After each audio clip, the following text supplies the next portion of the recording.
Guess what day it is? Guess what day it is? Huh? Anybody? Julie, hey, guess what day it is? Oh, come on, I know you can hear me. Mike. What day is it, Mike? Leslie, guess what today is? It's hump day. Woo-hoo! Wendy Bell Radio is live. Hey, good morning. Guess what today is? Hump day! It is hump day, I know. Oh my goodness, it's so good to be with you. The last day, well, last day before Christmas. Everybody ready? You guys ready? Everybody's excited? I hate when my computer at night forces me to log back in. Like, it kicks me out or it quote unquote updates or whatever. Does that ever happen to you? No, it happens to me. Look, I got a lot of haircut yesterday.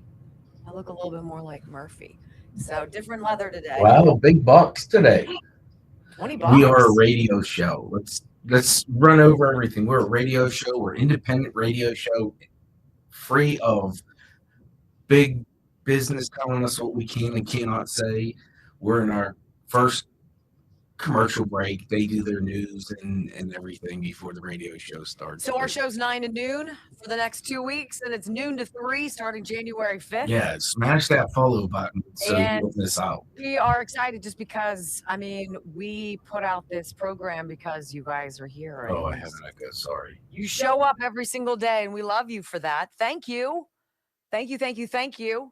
So are we being hopefully promoted? Yeah. All right. Big We're in the see big how long box.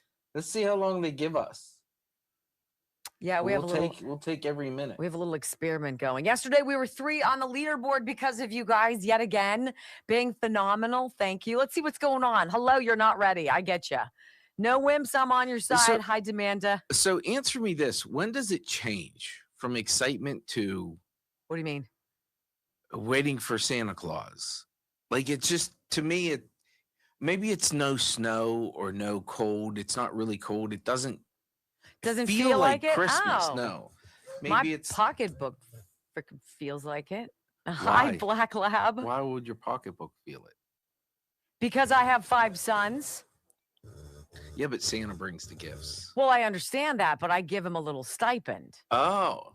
Sometimes you got to give Santa a little help. So you bribe Santa. Wow. Let's just say I thought he was COVID above money I reproach. got from Minnesota has been redirected to Santa Claus. What's going on, Cher? Hi, Bill. Bill Fred, what's going on, Plaz? Hey, TJ. Hi, Tiedman. What's up, Dot Van? Goody. Great to see you guys. Kenna Fowler. Hello, sweetheart. Hi, Stag. I can't believe you bribed Santa Claus. Come on. I have no shame. I have no shame. Hello, Alt Mr. One Bat. How are you, Lulu girl and Dot? Oh, I already said that. Sorry. Hi, Dawn. As Brock would say, Dawn West. Good morning, Aviator. Hi, 17 Awakening. If you're new, time to hit that rumble button. Where did 2025 go? Button. Seriously, where did 2025 go? Do you guys remember when you were little? All I wanted to turn 13 because when I was 13, I could get my ears pierced. Then I wanted to turn 16, but I blew that because I drag raced Ricky Schroeder in the parking lot and he stalled and I won and my parents found out about it and I couldn't get my license for 6 months. So that sucked. Well, don't forget about the time you did a hit and run too. 18, that's true. 18 was like, nah.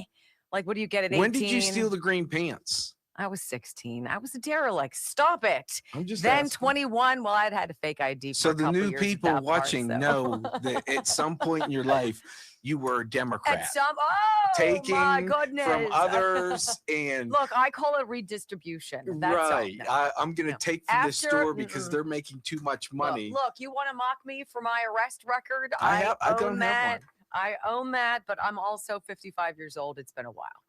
So anyway, if you're new, my name is Wendy. I've got a bunch of kids.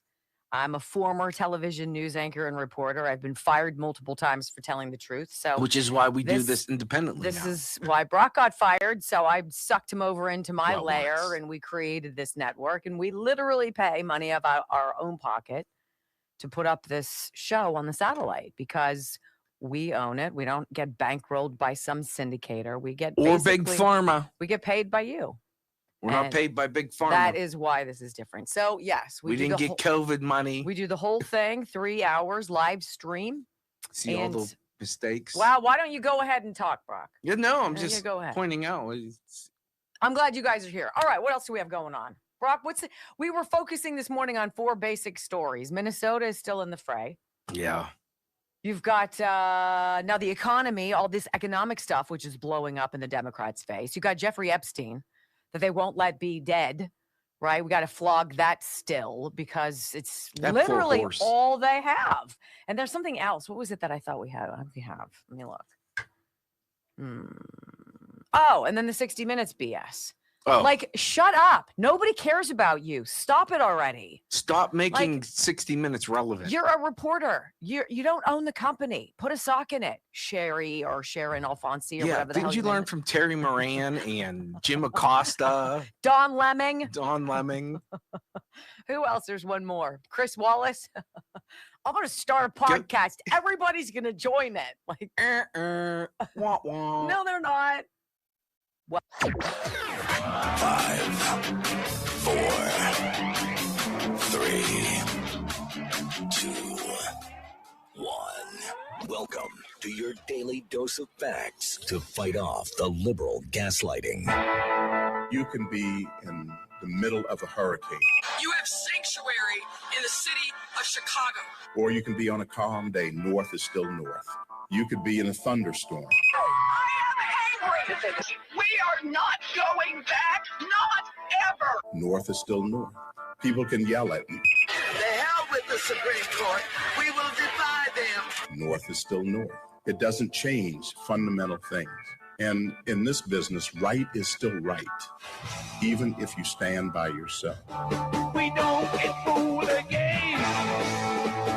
No. Live across the fruited plain and from sea to shining sea, we're converting the Marxist left 1 hour at a time on the Wendy Bell radio program.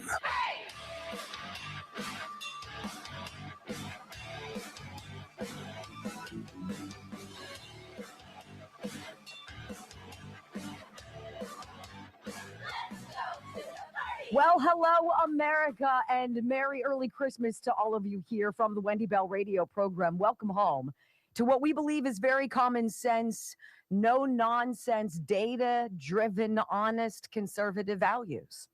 Like, there's nothing I just said to you that anybody would be like, I really hate that. I hate when people tell me the truth. I hate when they're organized and entertaining and they give me stuff that I don't get elsewhere, right? This is why you've landed at the Wendy Bell radio program. Welcome. WendyBellRadio.com. It's where you go to get the live video stream. Hey, it's a risk, especially with hair like mine. It's a risk to be on live video all 3 hours, but we're excited to have you. We've got a great show. And today we're going to talk about enough is enough with some of these crybabies. Right? These crybabies with their special interests that don't understand that nobody cares about them and that we're all trying to work together to save our freaking country. It is that simple. And if you agree with me, welcome home. I pledge allegiance to the flag of the United States of America and to the republic for which it stands, one nation under God, indivisible, with liberty and justice for all. Amen. You know, as I listen to at the 30,000-foot perch where I like to sit and look down on all of the people responding to, reacting, we're trying to create news stories in some kind of a pathetic attempt to propagandize us. Remember, that is what the media are all about. And every day we see more proof of this. When I'm sitting up there looking down through the clouds and I see all of the picture, the puzzle pieces on the table start to take shape and we begin to see what's going on, I can't help but think, can you imagine how much better off we would be if anybody in Congress actually cared about America, if they cared about everyone, if they didn't just care about special interests or what they care about? And it's what we care about. It's what matters to we the people, this family, right? You know, if I was in Congress, I wouldn't go out and push legislation that was good for white people. You know, there are no white clubs. You can't join or start a white club because that's discriminatory, except every other part of the melting pot called America, every other ethnicity, color, background, belief, sexual ideology, what have you, can have their fringe, what nonsense, whatever it is, and then fight for that in Congress. Well, I don't understand that. I don't understand that. Why do we have Sarah McBride, whose real name is Tim? This is a congressperson from where? Delaware, Maine, New Hampshire, I forget, one of those small states that sometimes has big problems because it's run by Democrats. And here we have a transgender individual. And quite frankly, if this dude wants to dress up as a woman, wants to go all the way with what have you in transforming his identity into somebody he is not, why is the onus on me, say I was a member of Congress as well, to have to play along with the game and call him a she and say Congresswoman and all of this other such nonsense? It just slows us down. Now, you're an adult, Tim. You can do you. You can imagine how I feel about transgender children and the crazy stuff going on there. As Democrats, all but 4 blocked a House bill to put the kibosh on, I don't know, the body mutilation of children, because that makes sense. But why is it that everybody in Congress, who's not white, I'm going to say, has all these special interests? If you're black, it's all about slavery. We can never evolve from the civil rights era. We've got to keep beating the drum of racism, disenfranchisement. We can't possibly look to the future and say, my goodness, have we come a long way. We demand reparations, though none of us have been slaves. Nobody here has owned a slave. And a whole lot of this talk comes from states where slavery was never even a thing, right? If you're somebody who is an indigenous person, you fight for indigenous rights. You know what?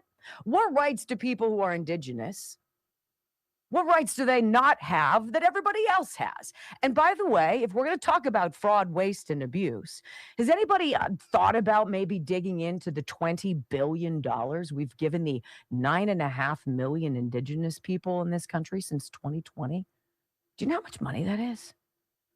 Where did that go? Are all of these people doing great? Because they should be. $20 billion in 5 years?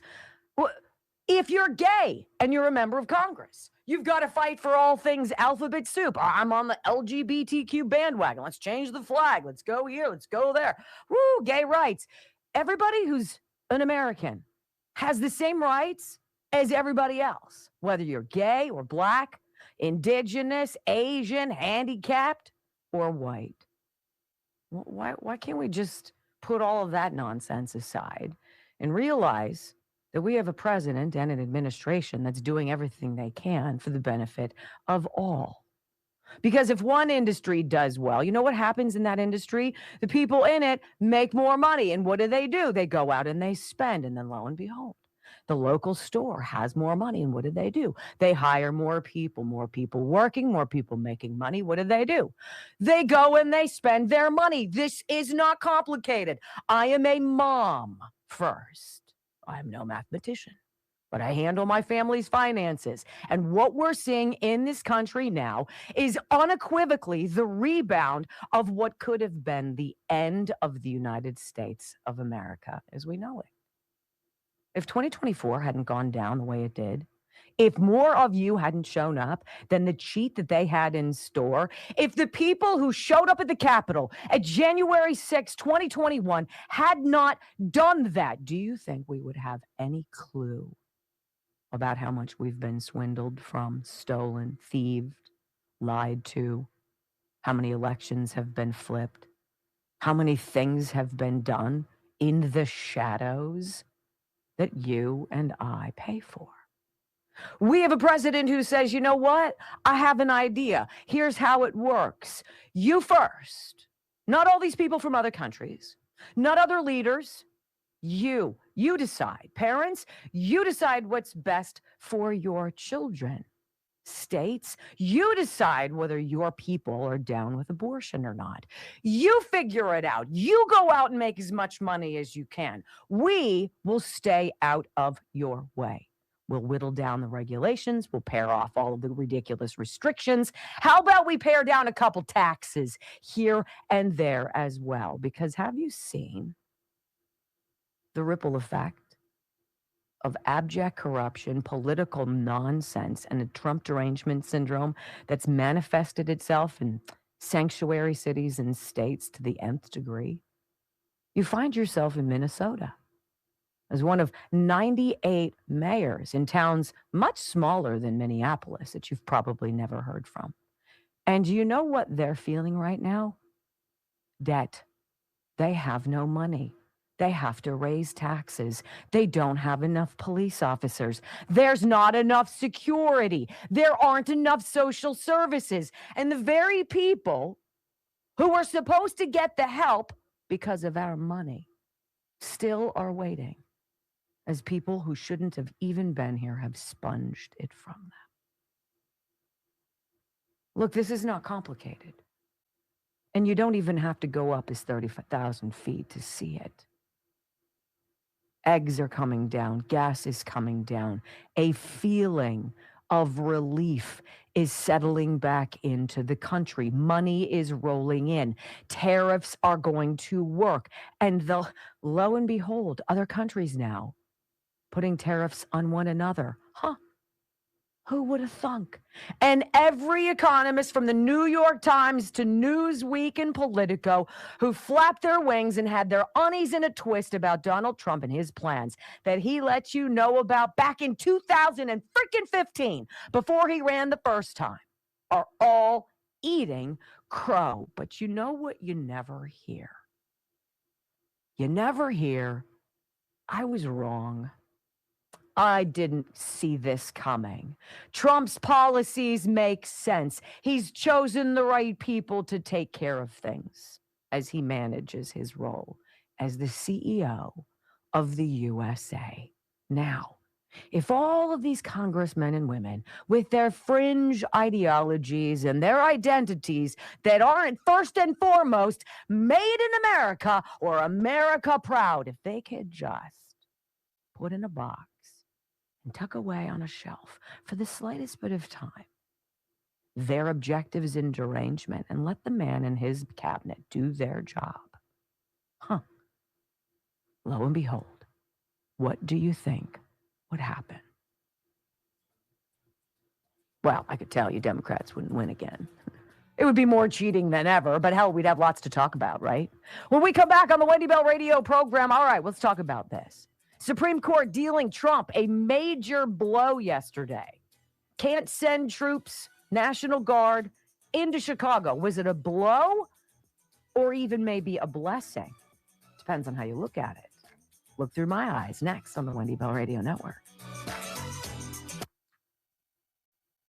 This GDP stuff that we're going to talk about today, I'm no economist.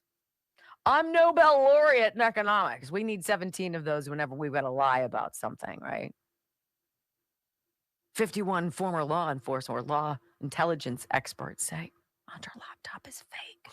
It didn't even exist, don't you know? Yeah, but he said it was fake too. So, I mean, the word of a crack addict, drunk. Yeah. Oh my goodness, gravy. It is great to be with you, though I'm going to tell you these rumbles are abysmal. We've got 10,000 watching. All right, so you're new maybe to this program. We enter into a contract with you as you're here, and I think it's reasonable. We don't lie to you, and I will tell you the truth, hopefully in an interesting way. If you go underneath the video box, and you'll find the bubble next to the red WBR Army button, and you click the thumbs up. That is a rumble. That is the equivalent of a Facebook like or of a follow on X or what have you. Here, our goal every day is 4,000 rumbles. We are woeful because at this point, we're usually 2,000 to 2,500 in. That means about 1,200 of you've got to get off of your buttons and got to push them, right? It's simple. Simple to do, and we would be grateful. See, we already had 110 do it. Up to 148. Now I just need 1,000 more. And if you're here today, we'll be here the day after Christmas, too, if you're looking for a live show. Brock gets 2 days off a year. 2? This year. Day after Thanksgiving and Christmas. Because it had been like 4 years. up until that point. But you know what? I'm worth it. I hope so. Anyway, so I should probably talk about somebody. All right. Simkovich Concussion Institute, I'm going to tell you again. Our friend who had such remarkable success with her essential tremor, like you think of a concussion, car accident, you were raking something, you fell, you bonked your head, your kid playing football, wham, okay, there's a concussion. You can have things going on in your face and in your skull that you have no concept about, that didn't involve like blunt trauma. And one of our friends with severe essential tremor went to see Dr. Simkovich, SimkovichConcussionInstitute.com, and said she's probably seen between 70 and 80% progress in the degree of her shaking, life-changing change. I mean, like, oh my gosh, Wendy, it's been 40 years. Thank you, right? Thank you to Dr. Simkovich. 412-366-3700. A lot of you suffer from chronic headaches. Don't suffer. Call. He heals people, like literally, bzzzt, heals. That's crazy. It's true. SimkovichConcussionInstitute.com, just the way it sounds. Well, someone give us $100. What? Terry Hick, 1901. Merry Christmas to both of you. Enjoy deserved day off. I get one. I'll take it.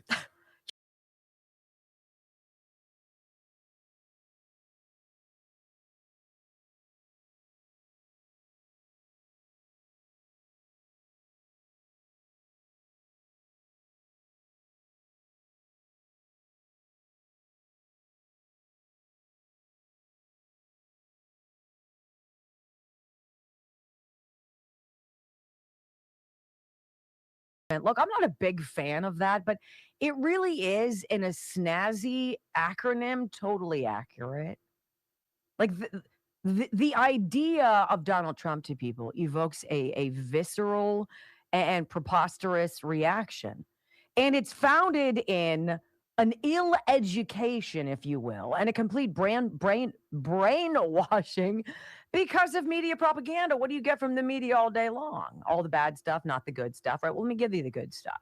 Do you guys see gold and silver prices are soaring? Did you see that the GDP is up a monster 4.3% in the third quarter? So more Americans, that means, are keeping more of their money. Inflation has gone down to 2.7%. It's a cataclysmic drop from Joe Biden's high of 9.1. I mean, think about what they did to us. The money for the cartels is getting cut off. The border is closed. The kids who've been trafficked and abused are starting to be found. Criminal aliens are getting deported. Liberals are losing their ever-loving minds. And you have to ask yourself, everything I just said to you is a bonus to every single one of us. But because it's under Donald Trump's purview, it's bad. He literally forces people to choose all of the wrong heroes. They put their eggs in the basket of the criminal illegal aliens. They put their eggs in the baskets of abortion and transgender health nonsense and ridiculous spending and drugs and terrorists. It's beyond. It's deranged. It must be a syndrome. Sure feels like it. So the Supreme Court yesterday dealt President Trump a pretty big blow, right?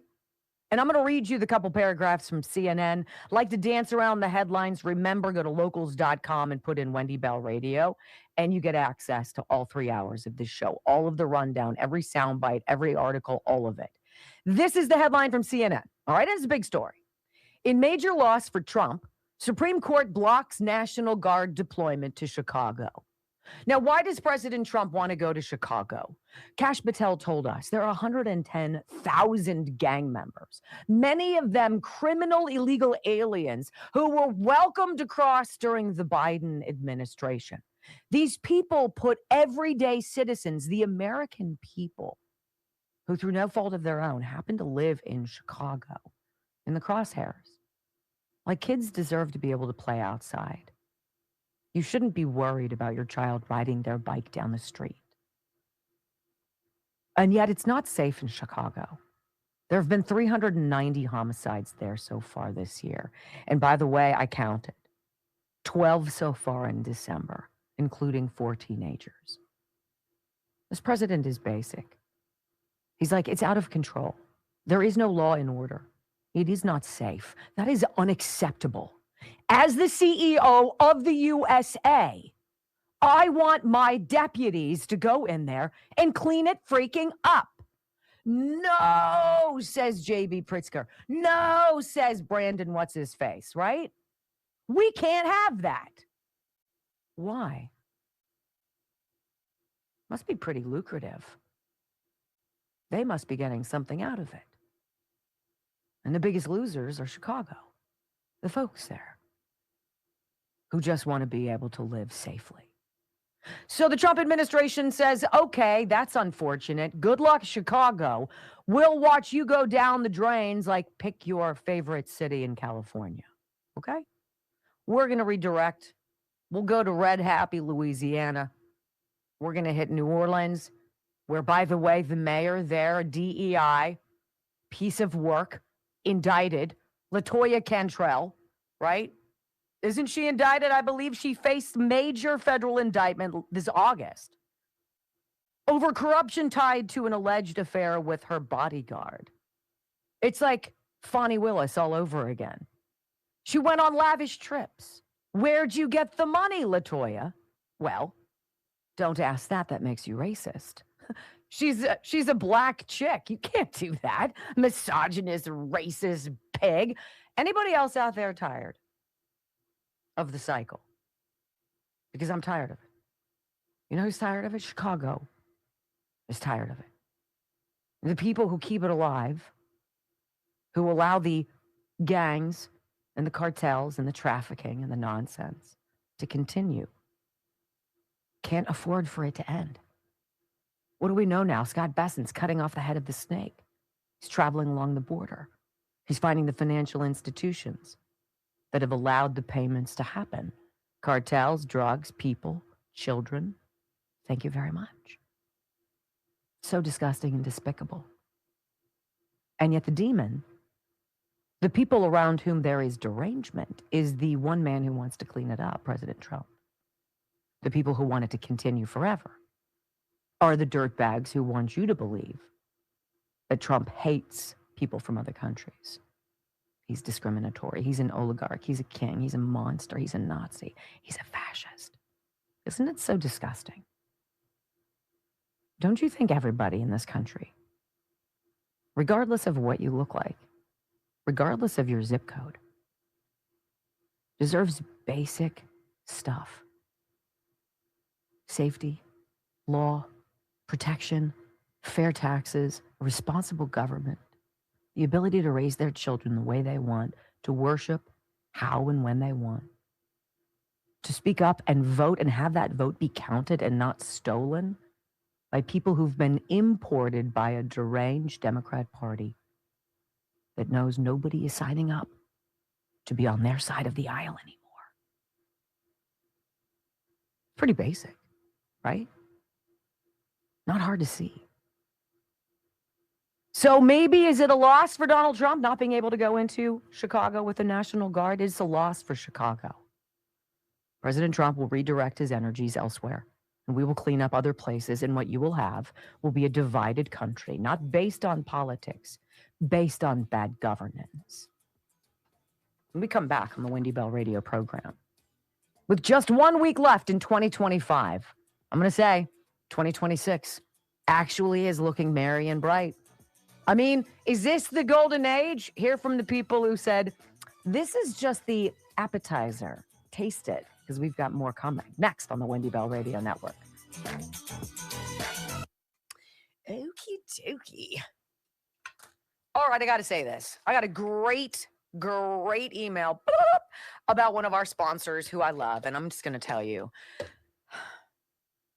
I'm down to the wire. I've got one serving left. Dr. Gundry's MCT Wellness. You know, it's interesting when I started talking about Dr. Gundry, when they first said, you know, we really like your show. We like your audience. We'd like to advertise with you. I was like, so you're telling me that this world-renowned pediatric heart surgeon guy, transplant surgeon, I mean, think about that. right?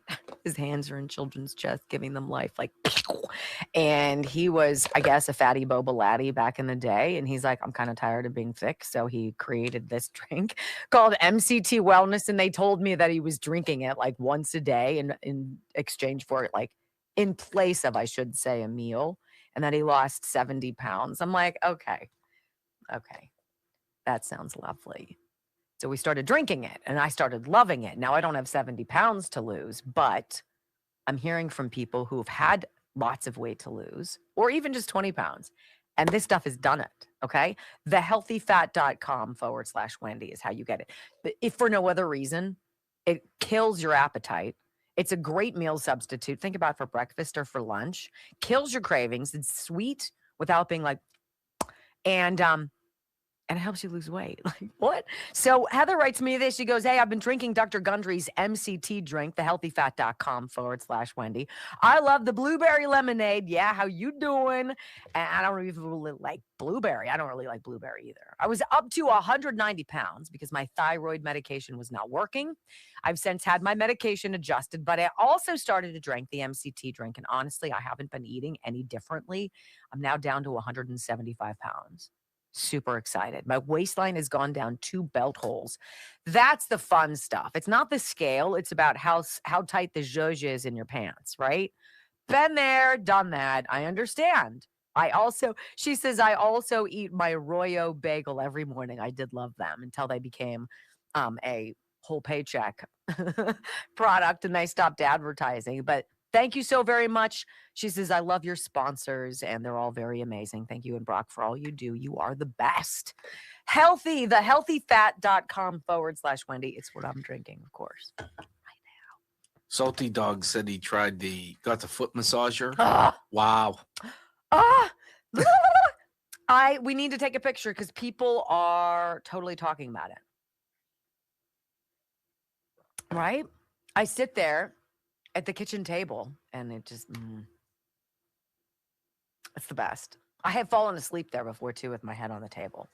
Granted, that was after I had 2 IPAs, but other than that, I'm fine. 11.6. Holy smokes. I'm glad you're here. Literally 1.84 rumbles. That's pathetic.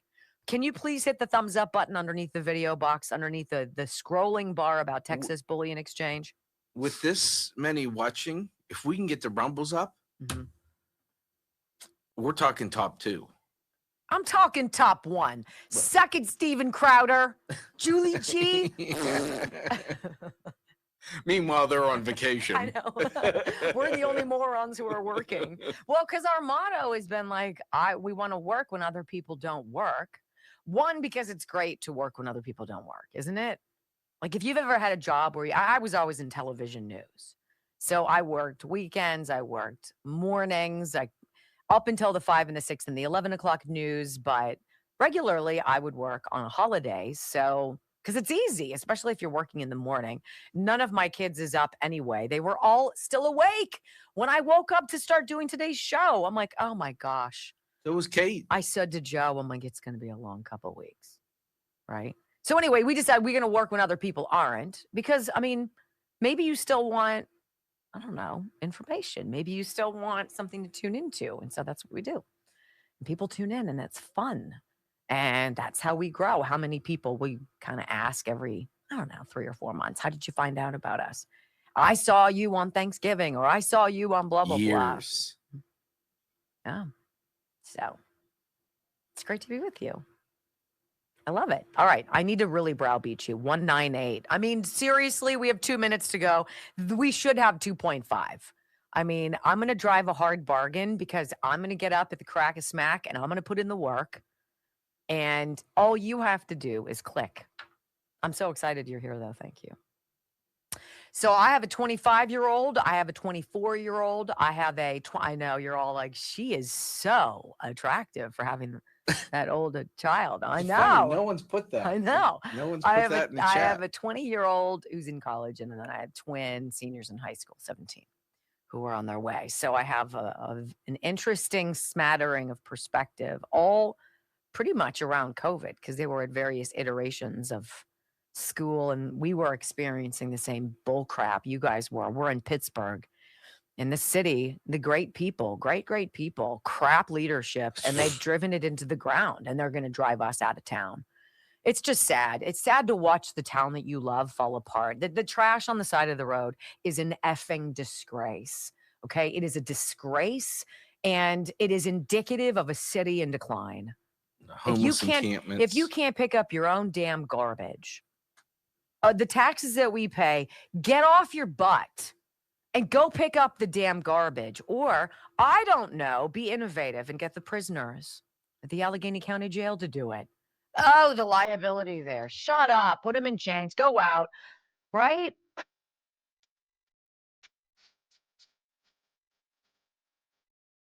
Welcome back to the Wendy Bell radio program. You know, Donald Trump's Midas touch on things, just the gold.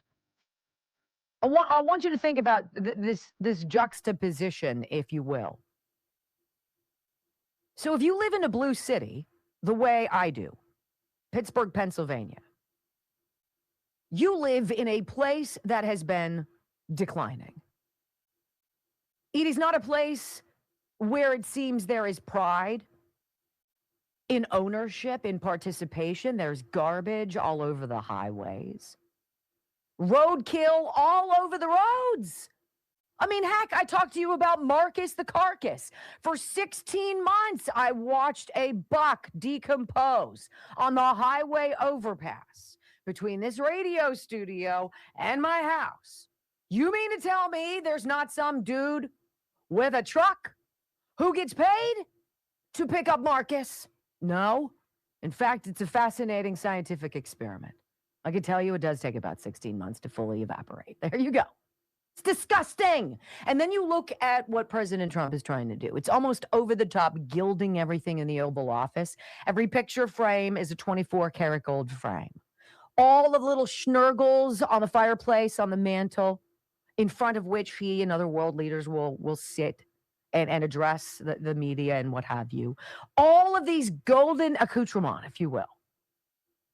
He is creating the imagery of regal exceptionalism, of a wealth that he has called the Golden Age. Whether or not you think he's a time traveler, and sometimes you just put it out there because these things are fun to talk about, just between us girls, right? He's talked about this Golden Age. When Joe Biden was president, you got an angry, clenched fists, Hitler-esque, red lights on the drapes, screaming at a podium president who was angry because not enough of you had followed the rules and gotten your shots. This was a president who finger-wagged you and whispered, "Pay your fair share." He told you it was going to be a winter of darkness and death. Joe Biden never got up there and said, "This is the greatest place on freaking planet Earth. We're blessed to be here. Can everybody just stop squabbling like school kids? And can we get to work?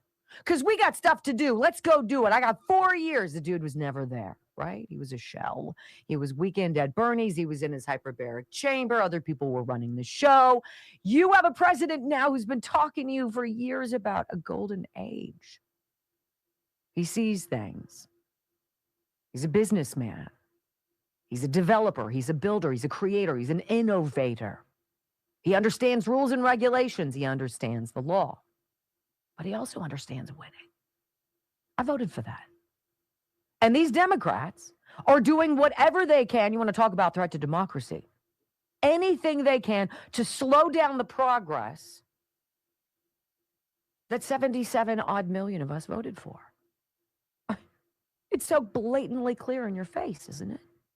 Well, let's talk about this GDP because it's better than they expected.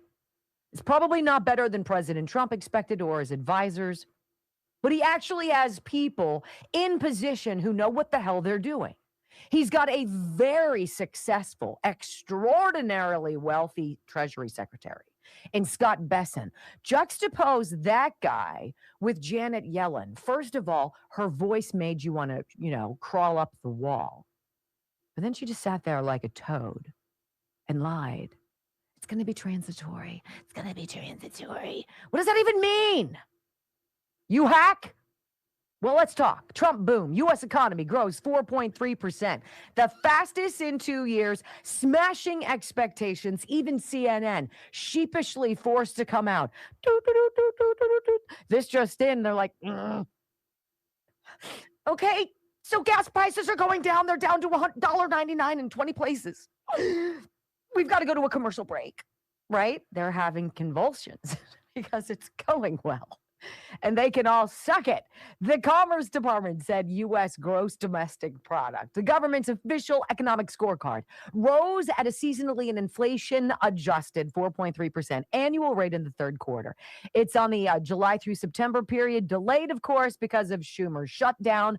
But we have it, and this is what White House spokesman Kush Desai said. Today's blockbuster expectation, smashing GDP report is the latest proof that President Trump's America First trade and economic agenda continues to turn the page on the Biden economic disaster.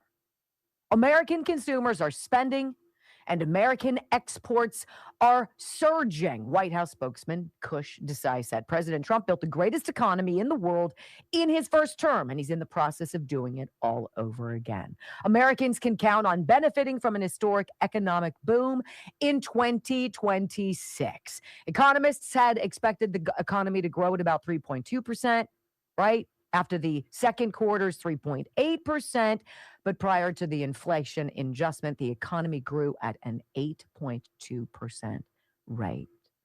Look, you don't have to sit there and look at the ticker, tune into CNBC and be like all over, like, what does this mean for the blow? I don't do that either. I just know how it feels when I go grocery shopping for my family. And when all 5 of my boys are home for Christmas, I feel it. I felt eggs that were $1.79. I was able to buy crescent rolls again for $2. That's crazy. And 2 packs of Jimmy Dean hot sausage, 2 for $8. Not bad. That is the language of the beginning of winning for most of us. I want you to hear Howard Lutnick, Commerce Secretary. He compares the growth of the U.S. GDP versus other countries. Everybody wishes, they wish they dream. They could look into their crystal ball and be like, how do I get to be like them? Listen. So just think, the whole world out there in the third quarter, the United Kingdom grew 0.1, the European Union grew 0.4, and Japan fell 0.6%, fell 0.6%. Donald Trump's economy grew, the United States of America, the biggest economy in the world, 4.3%. What that means is that Americans overall, all of us, are going to earn 4.3% more money. We're making a raise. It's a simple way to do it. We've got more jobs, lower energy costs, and lower interest rates coming. This is the golden age coming. 4.3% this quarter means Americans on average are making more money in their pocketbooks. That makes for a great Christmas. Yeah, but I know that Donald Trump was with Epstein, right? Let's talk about that instead. I mean, it's such a preposterous thing that they tried to pivot to. We've got something coming up in the second hour. It's going to melt your face off. I mean, it really won't, because it's the depraved Democrats who are going to go even nuttier the better things get. Like, instead of sitting back and being like, holy cow, things are better. Mortgage rates are dropping. Inflation or interest rates are dropping. Inflation has dropped now to a potential path to 2% by the end of the year. In a surprising turn of events, this is on bizpackreview.com, the annual inflation rate plummeted to 2.7% last month, catching many economists off guard. It doesn't catch me off guard. Let me show you Wendy's rudimentary ideas about the economy, okay? You have to get big government out of the way. You get taxes and regulation out of the way. You let people compete in a free market. Whoever builds the best widget wins. Other people can create and innovate other things. If other countries want a piece of that, they have to pay us for the privilege of having access to our stuff. And when that money comes in, which it never has, because we've had wussy, namby-pamby, vanilla white bread, Melba toast, tofu leaders, when that money starts to come in, oh my goodness, lo and behold, you and I don't have to pay more taxes for everything. Turn on the spigots of the pipelines. Energy independence, who could have possibly known that would have held a key to all of this? Oh, I don't know. Donald Trump.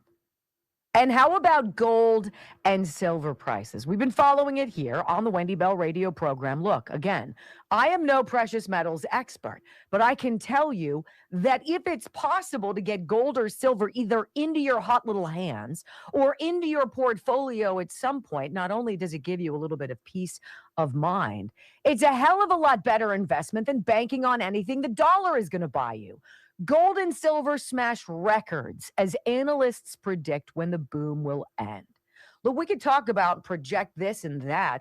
I'm going to enjoy the ride as it is right now because it's freaking great. Americans watching their dollars lose punch overseas are turning back to what built real wealth for generations: gold and silver. On Tuesday, just hours ago, gold was golf. Can you tell where my mind is? Gold was trading around $4,490 an ounce, with futures opening above $4,480 and spot prices pushing towards $4,500. I have no idea what that means, but it sounds good. Silver is now charged even harder, breaking $70 an ounce, hitting highs above 71 in active trading. That means gold is up about 70% for 2025, on track for its best year since 1971. You want to talk about silver? This calendar year, roughly doubled, with year-to-date jumps exceeding 140% in some measures. Now, anybody who wasn't triggered in Congress, who is a Democrat, who has God-given common sense, who realizes that he or she allegedly was elected by the people to represent the people, want them to represent them. Stop trying to gum up the works. Stop trying to lawfare your way out of this golden age. Stop it with the garbage news drops. Stop it with the nonsense over at 60 Minutes. Stop it with your stupid polls that are all intended to create one idea and one idea only: that Donald Trump isn't winning. Well, it's not that he's winning. It's that he's already won. And they can't stand that. When we come back on the Wendy Bell radio program, we're going to talk about Minnesota, okay? So now things in Minnesota have just become ridiculous, right? Who isn't ripping off Minnesota taxpayers? That's a better question. We're going to tell you about Minneapolis's soy boy mayor who warns residents and ICE agents, you know what? You might get killed. Wait, what did you say? Huh? Next on the Wendy Bell Radio Network. He's such a little weasel. What a little willow. Poster child for all things wuss. But you know what? Texas Bullion Exchange, I've made 2 purchases personally for Joe and me, my husband and me. I never knew anything about gold and silver, platinum, and palladium. And when Texas Bullion Exchange, wendylovesgold.com, got in touch with me, and they're like, we really like your show. You seem like an honest shooter, and we're honest people, and we like connecting people with these precious metals. It's great for retirement, great for planning, peace of mind, safety, security. Would you hop on a call with us? And I was like, I'm skeptical of everything. So I was like, these are probably shysters. I'm on the phone with them for an hour, and they're giving me this fascinating lesson about when America got off the gold standard and what happened after that to the value of the dollar and also to the value of gold and silver. And it was fascinating. And you could tell that they were geeked telling me about it. And so I said to Joe, I'm like, well, not only am I going to have them as a sponsor, I can't just have them as a sponsor and not be a client, right? I need to know, how does it work? Is it easy? What do you get? What kind of options do you get? And I've shared with you some of my beautiful pieces that I've gotten. Silver coins, gold coins, silver bars, beautiful things. That, what's it called? Obsidian, the Trump Obsidian set. That's only like 2,500 were made. I scored one. It's fascinating. 855-927-5557. Not only do I trust these people, I stand beside them. I believe in who they are and what they do. 855-927-5557. Write the number down. Do a little research. Do your reviews on them. You'll be amazed. WendyLovesGold.com. All right, let's see how you guys are doing, because my time to browbeat. Well, we have 13-3 watching, and that's exciting, and I'm delighted you're here. But that should equate to at least 4,000 rumbles by now. So we need 1,700 people. If you don't know what it looks like. Yes. Oh, here we go. This is show and tell. I love this. Right? There we go. It's that thumbs up underneath my, I know, it's all bad. Underneath there, click on it, and then I want to know, who's the 16 who gave me a thumbs down? I don't get angry, and I don't hold it against you, but I am curious. Why ever would you give me a thumbs down? Are you expecting somebody to carry the liberal water? I can assure you that will never be me. Guaranteed. Hello, one freedom fighter. How are you, babe? Hi, Melodeb. What's going on, Amy G and Skula? What's up? What's up? Oh my gosh, I need my glasses. Ram Dairy. Hi, Ram Dairy. Hey, Alexander. Wow, Wendy looks 35. Alexander Patroclus. Hey, do me a favor. And this is a question I don't know. What's it take to win an Edward R. Murrow Award? Those are hard to win. There's an academy that, so you have Emmys that are done by a national, you have regional Emmy awards. And so I would be on many committees, and you would look at Buffalo or Atlanta or San Francisco. We'd get all of that region's nominees for something, or people who wanted to win. And I think the Edward R. Murrows I think that's a panel. That's an elite. Is that a national thing? Yeah. Okay. Yeah, that's not a regional award. That's a national award. Why? Who won one of those? You won one. Yes, I have. How many? Doesn't matter. I'm curious. Is it 2 or 3? 4. 4. See, well, that's just information. That's not. I am that important. Oh.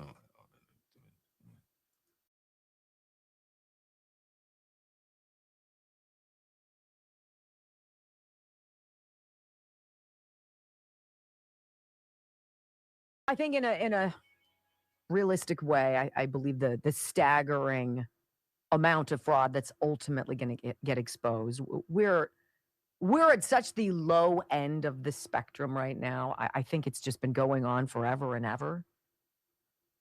There have been a lot of us asleep at the wheel. And again, I'm going to go back to an unpopular thing to say. I think COVID snapped us out of a lot. We started paying attention to things we'd been taking for granted. I fully admit I was asleep at the wheel. I was on cruise control, autopilot, raising my family, pretty much trying to survive, working full time and raising my kids. It's just like you. And I didn't pay close enough attention. And then COVID made us. And COVID was so ridiculous, so fast.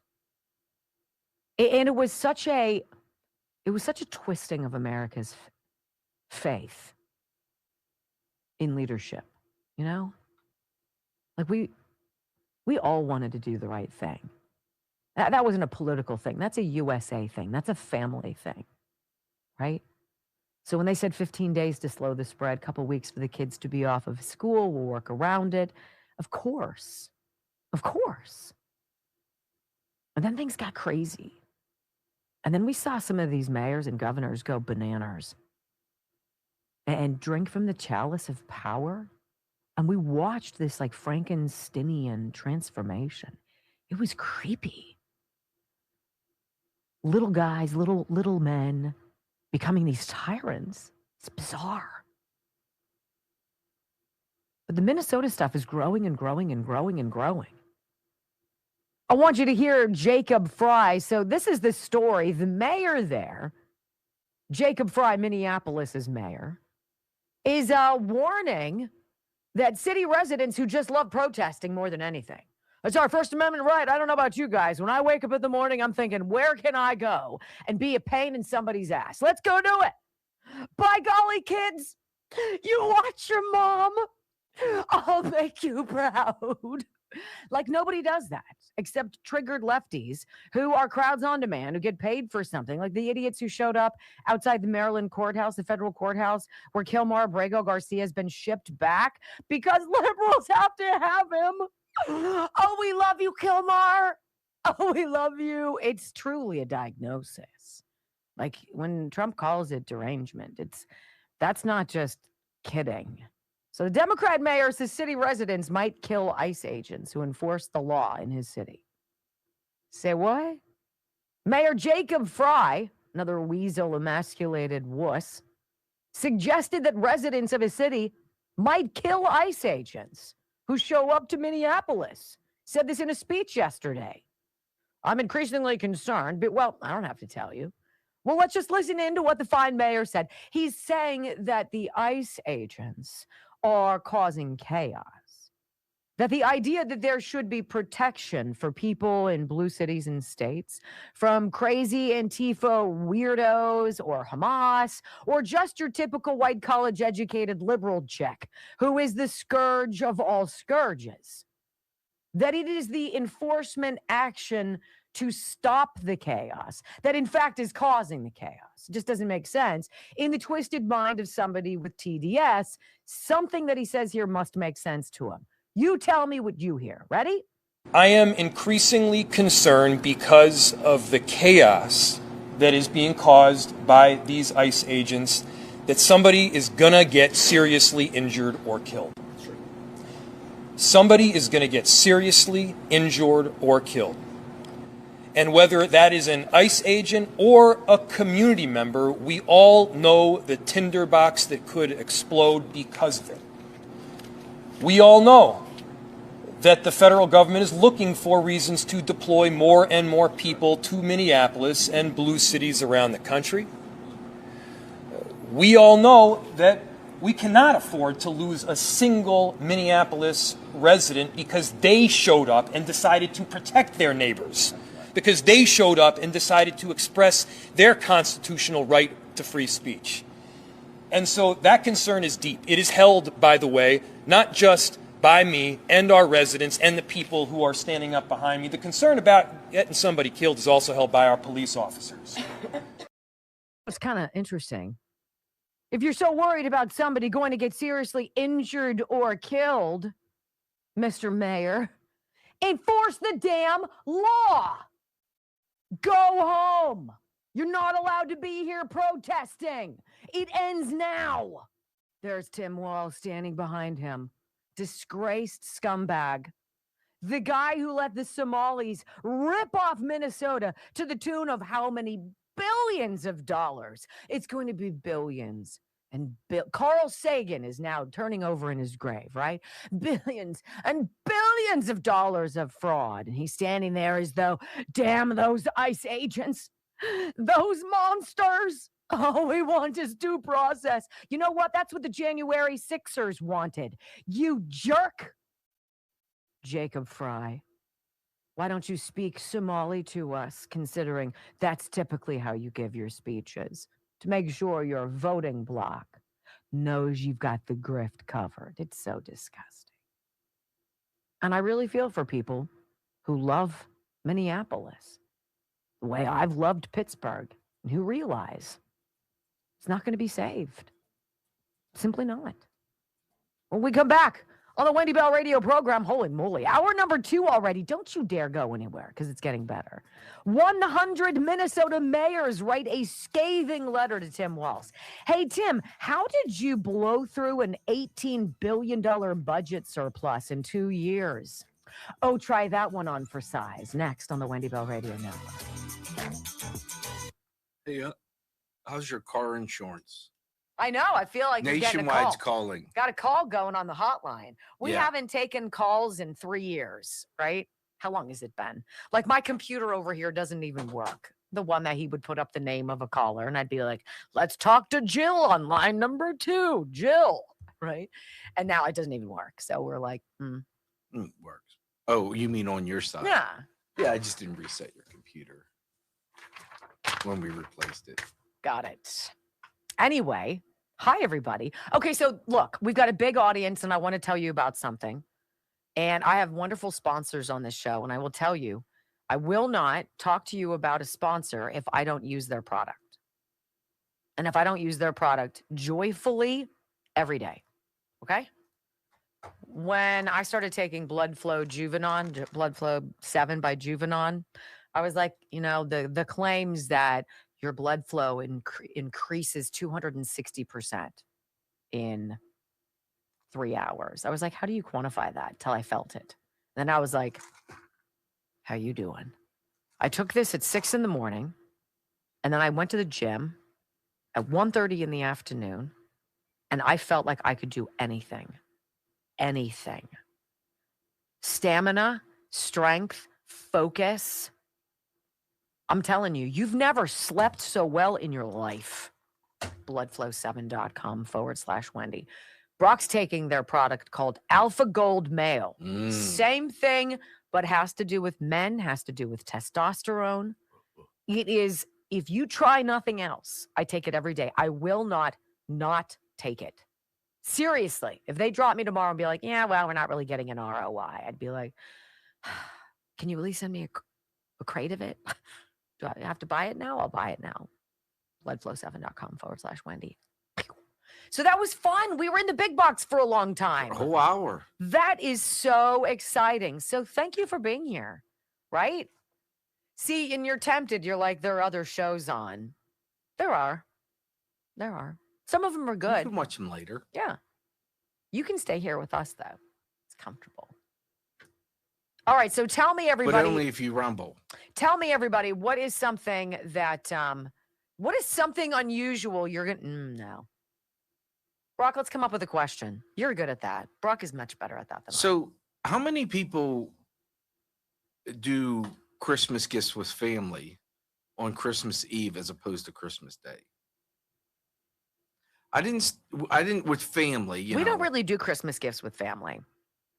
Oh. My in-laws and like my dad would give the kids $100 or whatever. Or my in-laws kind of do the same thing.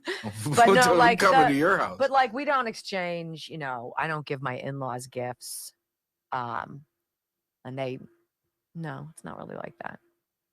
I'm just curious. I never did it until I got married. Right. And that's their tradition. Right. You were very quick to point out it was their tradition. Well, I don't really have traditions. Let's be fair about that. My tradition has now become working.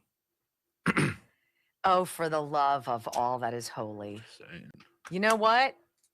That's just bull crap, and you know it. If you're new to the show, too, and you're an enthusiast about guns, we have a Wendy Bell Radio Second Amendment commemorative gift on wendybellradio.com in the merch section. You should have brought that in. Which is a magazine. AR. Yeah. And Brock and I are having AR-15s made. That is the Wendy Bell Radio gift to the employees. Oh, yeah. Here's an AR-15. How you do? I know I'm even hotter now, right? Just kidding. Yours is badass. It is. It is badass. It's so great. It's so great. I can't lie. Mine's pretty badass too. It's so great. That's the nice thing about custom, when you can get them made custom. 100%. Gotta have it. All right, I want to tell you guys, this is now CB Distilleries. I think it's the last time. Yeah, this is the last time I have them. The year-end sale is on. This is the end. Save up to 50% off. Look, CBD products they're actually game-changing. And I think a lot of us, after watching what happened with COVID, have great concern about the motives, the profits of Big Pharma, and the effectiveness and safety of a lot of the products. So when CB Distillery got in touch with me and they're like, look, this is what we do. This is what we've been doing. We've got 2 million customers. We stand behind, guarantee our products for sleep, better sleep. Lights out, baby. Eat one of their gummies, chew one of those bad boys, wait about 30 minutes. I'll see you in the morning. Pain after exercise, they've got that covered. And also, I think one that's big is the stress and anxiety and this calming idea. Getting yourself in charge without using pills, pharmacy, stuff, any of it. That's what I love about cbdistillery.com. cbdistillery.com, and the promo code for that 50% off is Rumble. It's up to 50% off. So I think it's a great deal. Absolutely fantastic. All right, where are we going here? Yes. I want to know where did all the money go? Tim Wall says he's going to get the money back. How do you get it back? How do you get it back? He's going to fly over to Uganda or wherever, to Somalia. And how do you get it back? Do you sell all of those assets and over years and repay the taxpayers? You have to. I want to see every single Somalian and anybody who ripped off the people. They should be stripped of every last asset they have, and they should be bounced. Goodbye. And you do not get $3,000. Bye. Good luck. I hope you send enough over to your friends to provide for you. It's unbelievable. I don't know. I still want to know. Wow. What? 91 followers already today. That's so outstanding. 91 of you. 2.58. You guys still aren't moving the needle for the Rumbles. To her liking. Well, what else matters? It is your world. The rest of us are just living. There we go. That's not true. I live on Estrogen Island. I can tell you that's not how it works. Even a dog don't put up with your crap. Murphy. My hair makes... You have the same groomer. 4, 3, 2, 1. Wendy Bell, America's anchor mom, fighting for America 1 hour at a time. Welcome to the family. She once hosted a 3-hour show in just 15 minutes. She once intimidated the Electoral College to audit itself. Her monologues are so sharp, they're considered a concealed carry weapon. Fact-checker sites routinely issue her a retraction a week in advance. Even her commercial breaks trend on social media. Her freedom of speech has diplomatic immunity. She doesn't just drain the swamp has to ask for cab fare. Wendy Bell is the most interesting conservative woman on radio. Keep rumbling, my friends. 3 hours of bold truth and excellence. You've just signed up for the WBR Army. Strap in. This is the Wendy Bell radio program.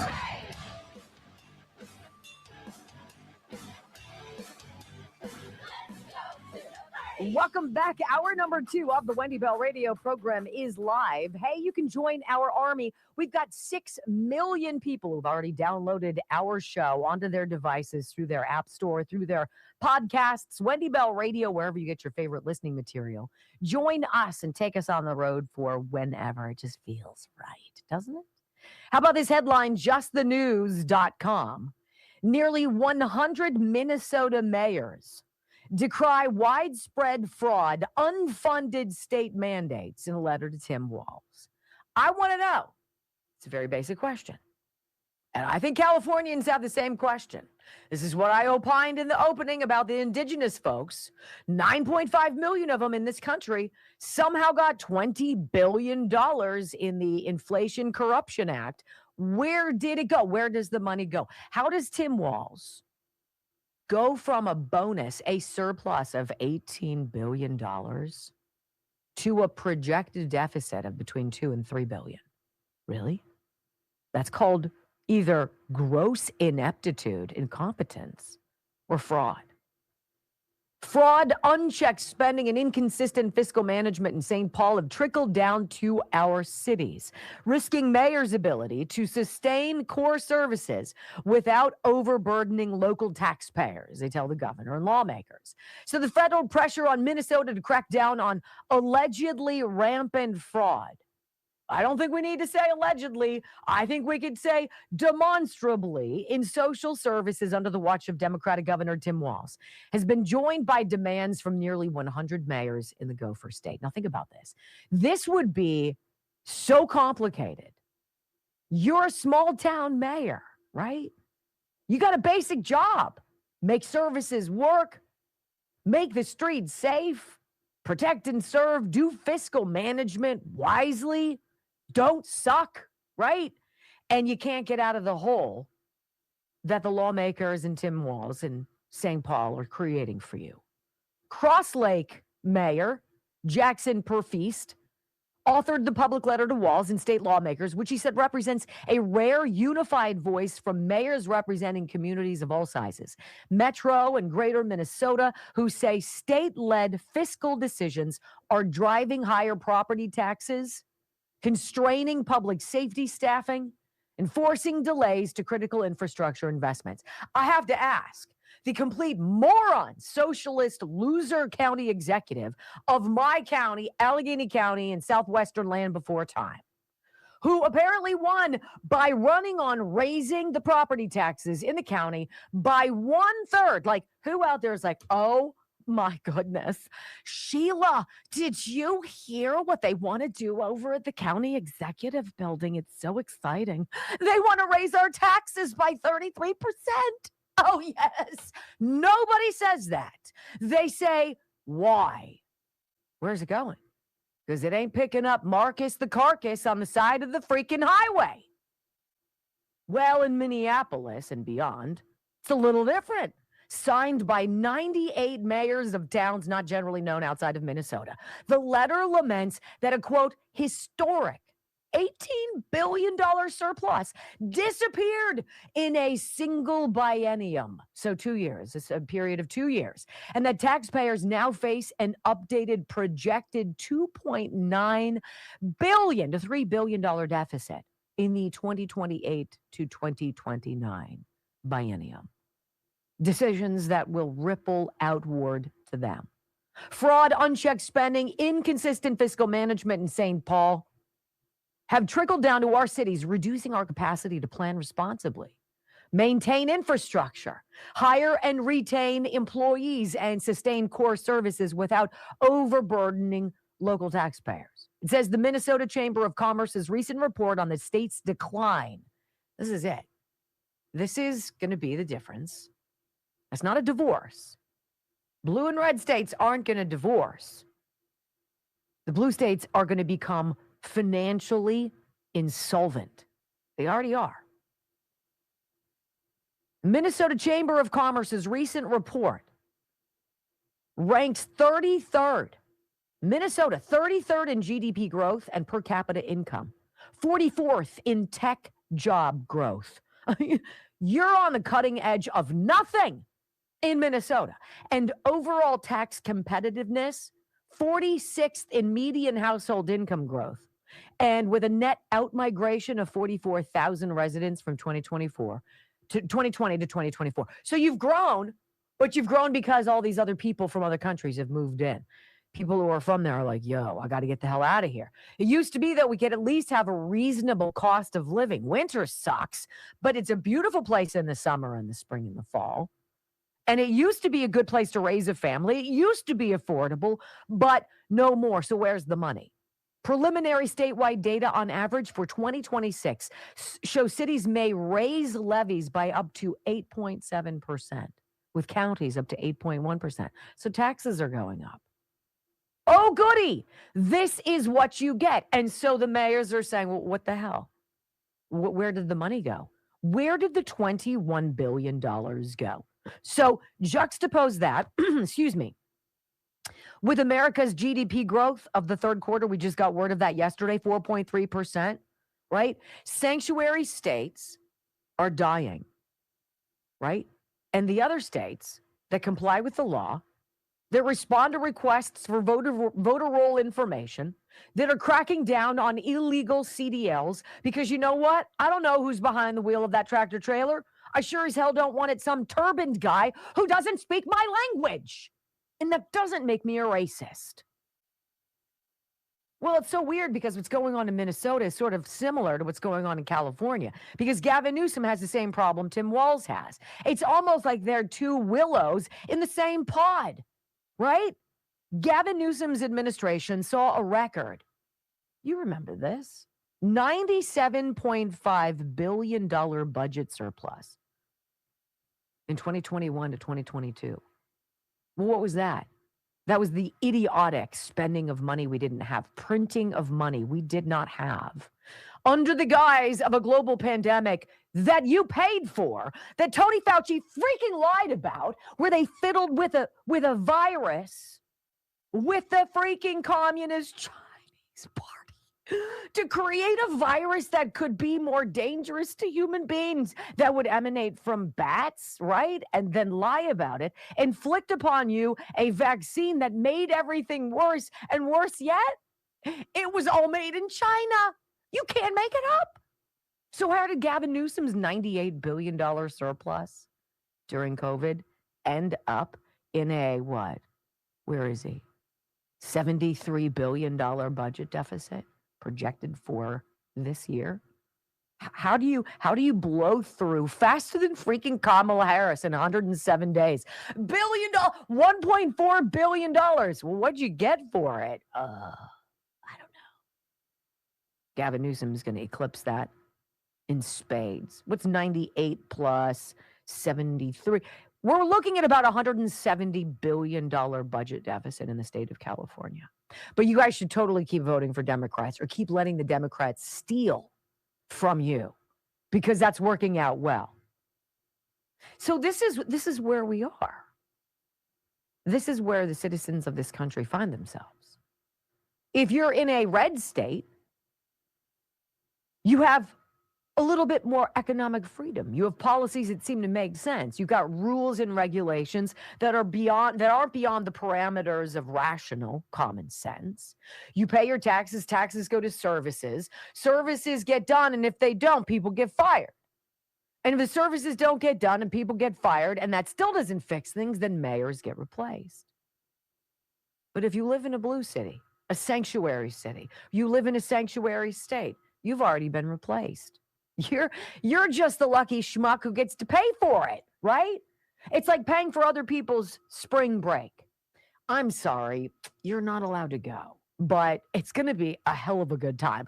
And we're going to show you lots of pictures of our cruise, and then like all of that other stuff we're going to do, but we'd be super appreciative if you pay for it all. That's where we are. So 100 mayors are saying to saying to Tim Walz, who says he's going to fix it. This is my responsibility. I'll fix it. How are you going to do that? How are you going to claw back the money? Are you going to sell the apartment complex in Kenya that the Somalians bought? Are you going to claw back the private jets that they bought? How about all of the luxury vehicles? How about the 455 homes the Somalians bought last year under the auspices of creating home care facilities? And I'm going to go out on a wild limb and tell you, in Spanish, cerro. That's how many I bet were actually providing any kind of services to Minnesota. So, Governor Walz, you don't need me to tell you, but oh, what the hell? You suck. When we come back on the Wendy Bell radio program, Walz closing in on this cat. House Oversight Committee's on the case now. Jamie Comer saying what they have found has led to a very urgent need to bring in the whistleblowers and the truth tellers. Tell us, when did you first start noticing the graft? And when did you try to blow in Tim Walz? The answer next on the Wendy Bell Radio Network. I have a hair in my eyelashes that's driving me crazy. Huh? I have a hair in my eyelash.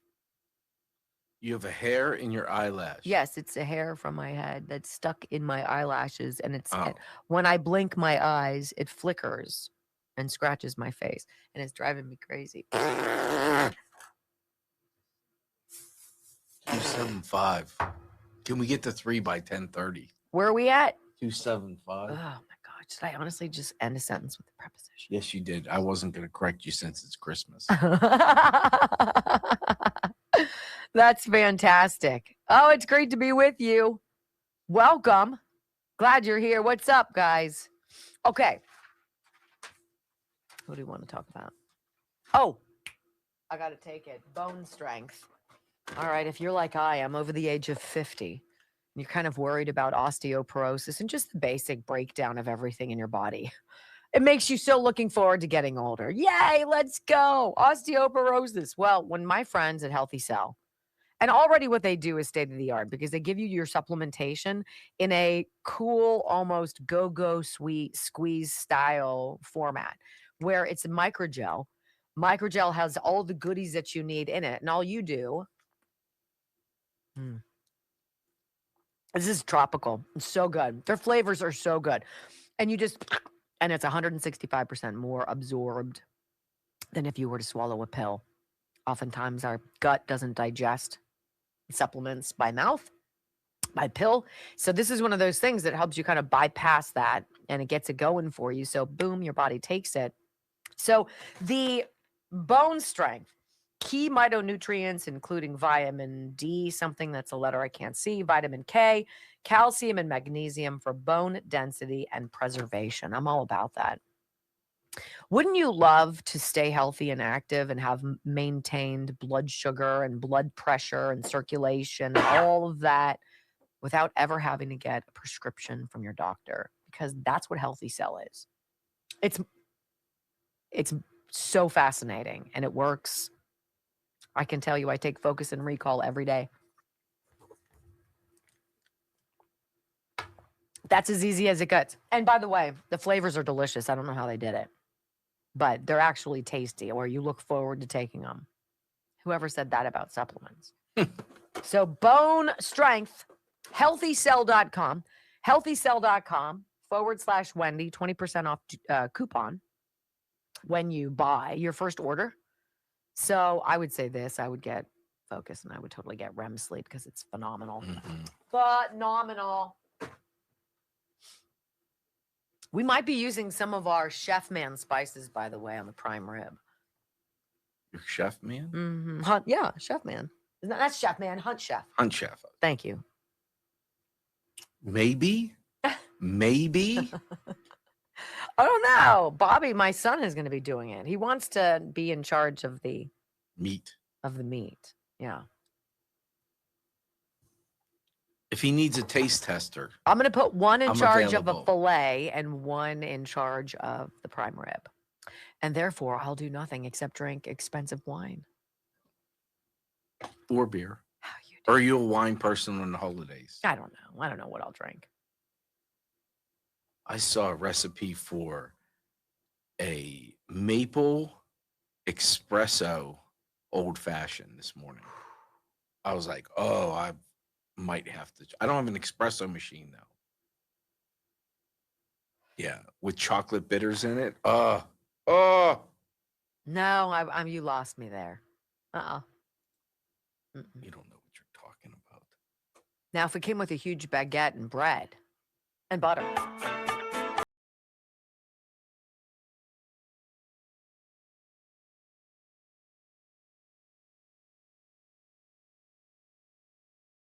I've been frustrated as I'm sure many of you have.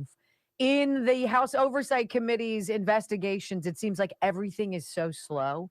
Everything is so slow walked or stone-walled or gummed up. You're running through oatmeal. You're like, no. I used to have nightmares when I worked for the morning news as a news anchor. I'd have to get up at about 3 a.m. and go in, blah, blah, blah. But I'd always have a panic that these dreams where I was, oh no, I could see the clock and we're 5, 4. And I'm like, no, my feet weren't moving fast enough. I got there late.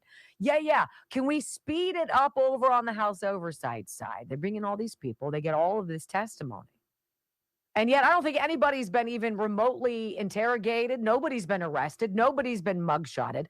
There have been literally a handful of indictments. Those have been thrown into the air. Well, Jamie Comer says, look, the walls are closing in on Tim Walz. I hope he's right. I hope he's right. I like the guy. I think he's a straight shooter, Comer. But it's like we can only see things for so long and watch you respond in such a slow fashion, in such a retarded fashion. And I don't mean that in any way other than slow, deliberately slow. He says, no, we're on it. House Oversight Committee widens Minnesota fraud probe and prepares to bring in whistleblowers. And, I guess they saw that letter from the 98 mayors across Minnesota, and they want them to come in too. James Comer prepares to make political life very difficult for Tim Walz. And this author, Sister Told Ya, on redstate.com, she's legit. She's like, I am so here for it. I'm with you. Can we hit the gas? I can listen faster than you can talk. Let's go. Right? Minnesota Governor Tim Walz has a lot of embarrassing distinctions from a political standpoint. Not the least of which is being part of one of the few vice presidential debates people actually remember, with J.D. Vance absolutely cleaning his clock in October 24 without breaking a sweat. After getting humiliated the following month as well, one would think Walz would lie low in 2025 to avoid further national embarrassment. But nope, not only has he not done that, he's running for re-election for governor in 2026. What? Right? How else do you stay protected? You have to stay in office. Even more amazingly, Walz is rumored to be considering a 2028 presidential run, even though he said in July that a 2028 bid was off the table for him. Go for it, dude. Go for it.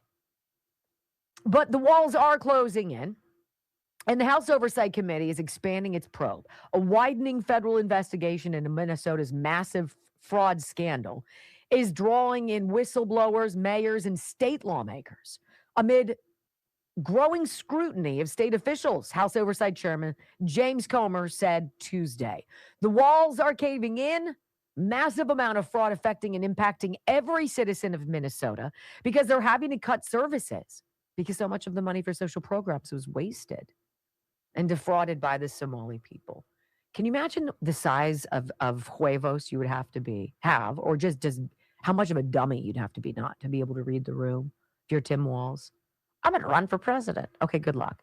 2 sound bites from James Comer. I don't know if this helps us feel any better that any speed of investigating is going to get cranked up a bit. But in audio soundbite 1, he says, look, who are you interested in bringing in for questioning as part of this broader investigation? He lays it out. Well, the most important people are the state whistleblowers, the state employees who put that tweet out that we all are familiar with a few weeks ago that alerted America to the massive fraud.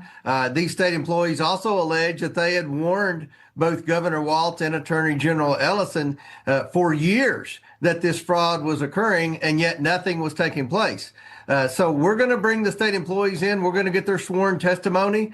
We appreciate their bravery in coming forward. We're also going to bring in state lawmakers and Minnesota mayors because the walls are caving in on Tim Walz. This massive amount of fraud is affecting and impacting every citizen of Minnesota because they're having to cut services because so much of the money for social programs was wasted and defrauded by this Somali population. So these are the people we're going to bring in. We're going to try to identify who was responsible for this. We're going to try to identify banks that we can subpoena their bank records so we can follow the money to see how much was taken, who took it, and then who do we need to hold accountable, and hopefully we'll have some criminal referrals at the end of the investigation.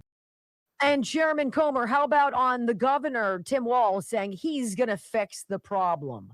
Comer brings up a great point. There's no fixing a problem when you need the Somalians to stay in power. At the end of the day, for Governor Walz to say Republicans on the Oversight Committee should stand down, he'll fix it. Yeah. I don't think anybody in America believes that. He's not going to do anything because they don't want to offend that population. And the early numbers that I'm getting in on the Somalis in Minnesota is 75% of the Somalis in Minnesota are on full government assistance. That's full welfare.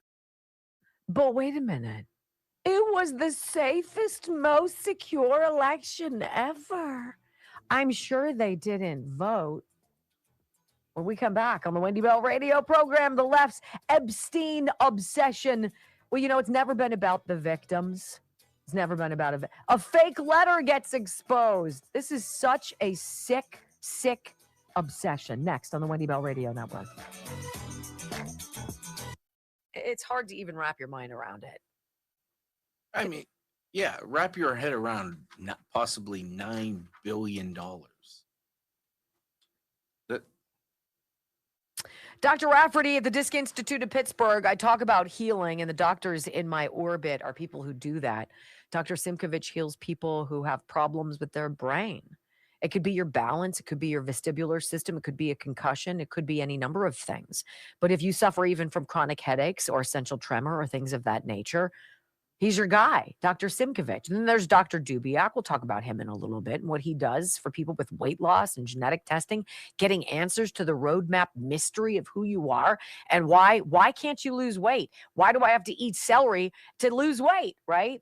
He's got answers for you. But this one, Dr. Rafferty, Dr. Richard Rafferty, I mean, taking the pain out of sciatica or degenerative disc disease, and helping you without surgery, without the invasive. I mean, think about a surgeon cutting into your back. Right. What?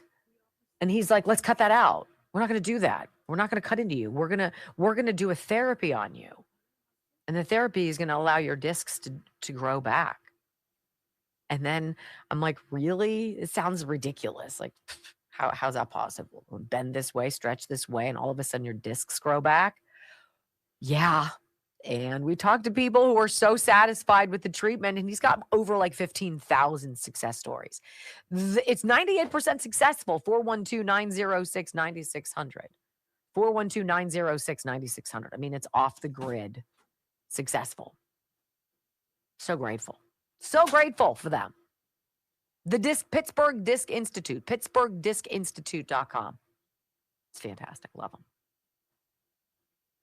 Got my pretty opal on. So nice to have that nail polish off of it, right? All right, let me see something real fast.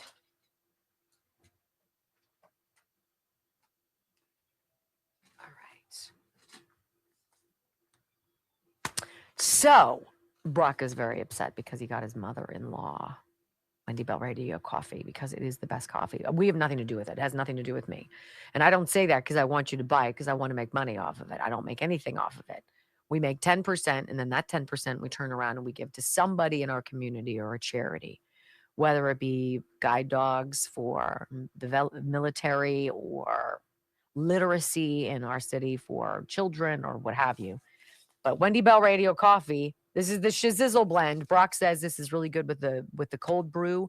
There's the Patriot blend, but he did not get his shipment in time to get it to his mother-in-law for Christmas, which they're celebrating tonight. So I'm going to see if I can wrestle up several bags for him of mine, right? That's a lover right there. That is a woman with love in her heart. CrescentMountainCoffee.com. It is so worth it. I love it.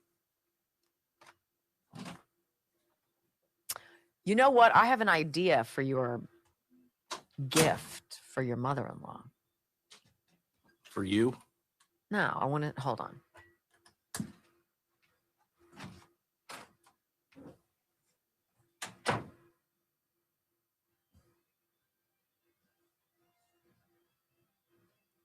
I have no idea where she just went. Oh.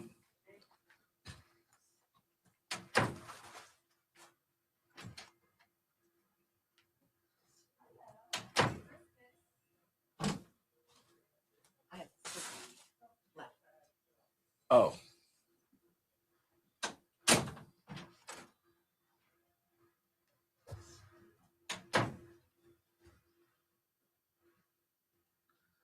So our engineer gets a magazine. We get him a magazine every time we make them for Christmas because it's fantastic to us. So Jason's here, so he got his box. Oh, you gave it to him? I gave him. I put it in front of his door. He's fantastic. We have a very sort of like how, not even sort of like how I feel about you guys. Without you, there's not this. So without him, technically speaking. Yeah, there's only, it gets to a point where I'm like, yeah, this is way above my pay grade.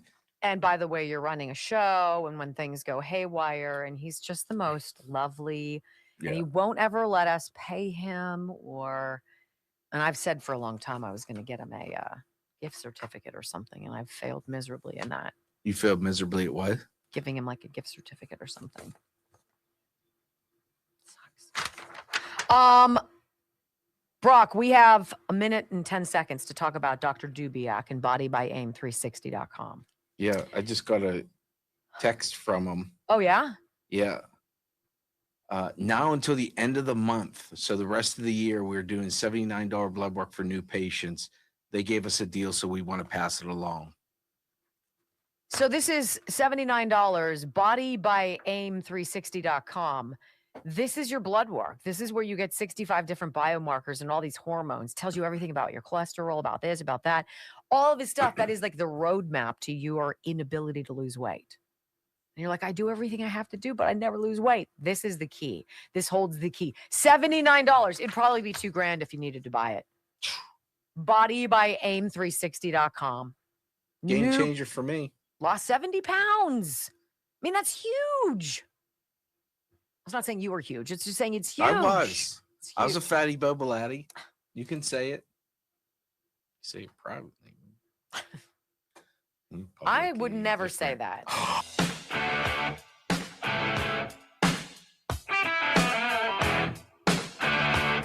Well, welcome back to the Wendy Bell radio program. This whole Jeffrey Epstein thing has been a sham from the beginning. The president's obvious frustration, remember when he snapped at the reporter, was like, are we honestly still talking about this? And we viscerally in the moment had a reaction to that. Like, how can you be upset? The public wants to know this stuff. And Trump knows. He's like, no good comes of this. We all understand that if there's any connection to Donald Trump and children, Donald Trump and prostitutes, Donald Trump and anybody, we would have known about it well before he ever took his first oath of office. They would have dropped those goods on us years ago. Stop trying. It's so freaking annoying and you're wasting our time. And by the way, it's not about the victims. What's happening is not about justice for any victims. Because remember, anybody that the left gets behind and champions and tries to elevate says, we need to help them. That's almost always a grift. This is all about damaging the president, trying to find anything you can.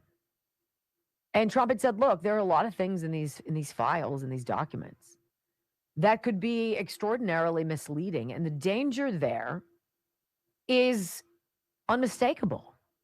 Oh, lo and behold, House Oversight drops another load of these documents, right? And so there was a letter that was in it. A letter that we've known about, or at least the DOJ has since President Trump's first term, 2020. They did a handwriting analysis on it, and I guess everything went quiet after Trump allegedly lost the 2020 election. And so this particular story is about this letter, allegedly from the pedophile gymnastics doctor, Larry Nassar, right? The disgraced molester of USA Gymnastics. Larry Nassar to, I guess, Epstein to him. There was a letter. And the DOJ has to pore over these letters and examine them. Like gum up the work, slow down the progress that should be made doing other things so as to not injure other people out there who are going to get caught up in garbage. DOJ confirms letter from Jeffrey Epstein to disgraced former gymnastics doctor Larry Nassar is fake. Shocker. This is what he's been warning about. Trump has been. You're so desperate to find something, to find someone, to find a reason to get an aha, to have a smoking gun, right? You will do anything. You'll call Trump a rapist. You call him a pedophile. You trotted out 29 different women who say that he molested them, raped them, or what have you. None of the cases ever came through. Really?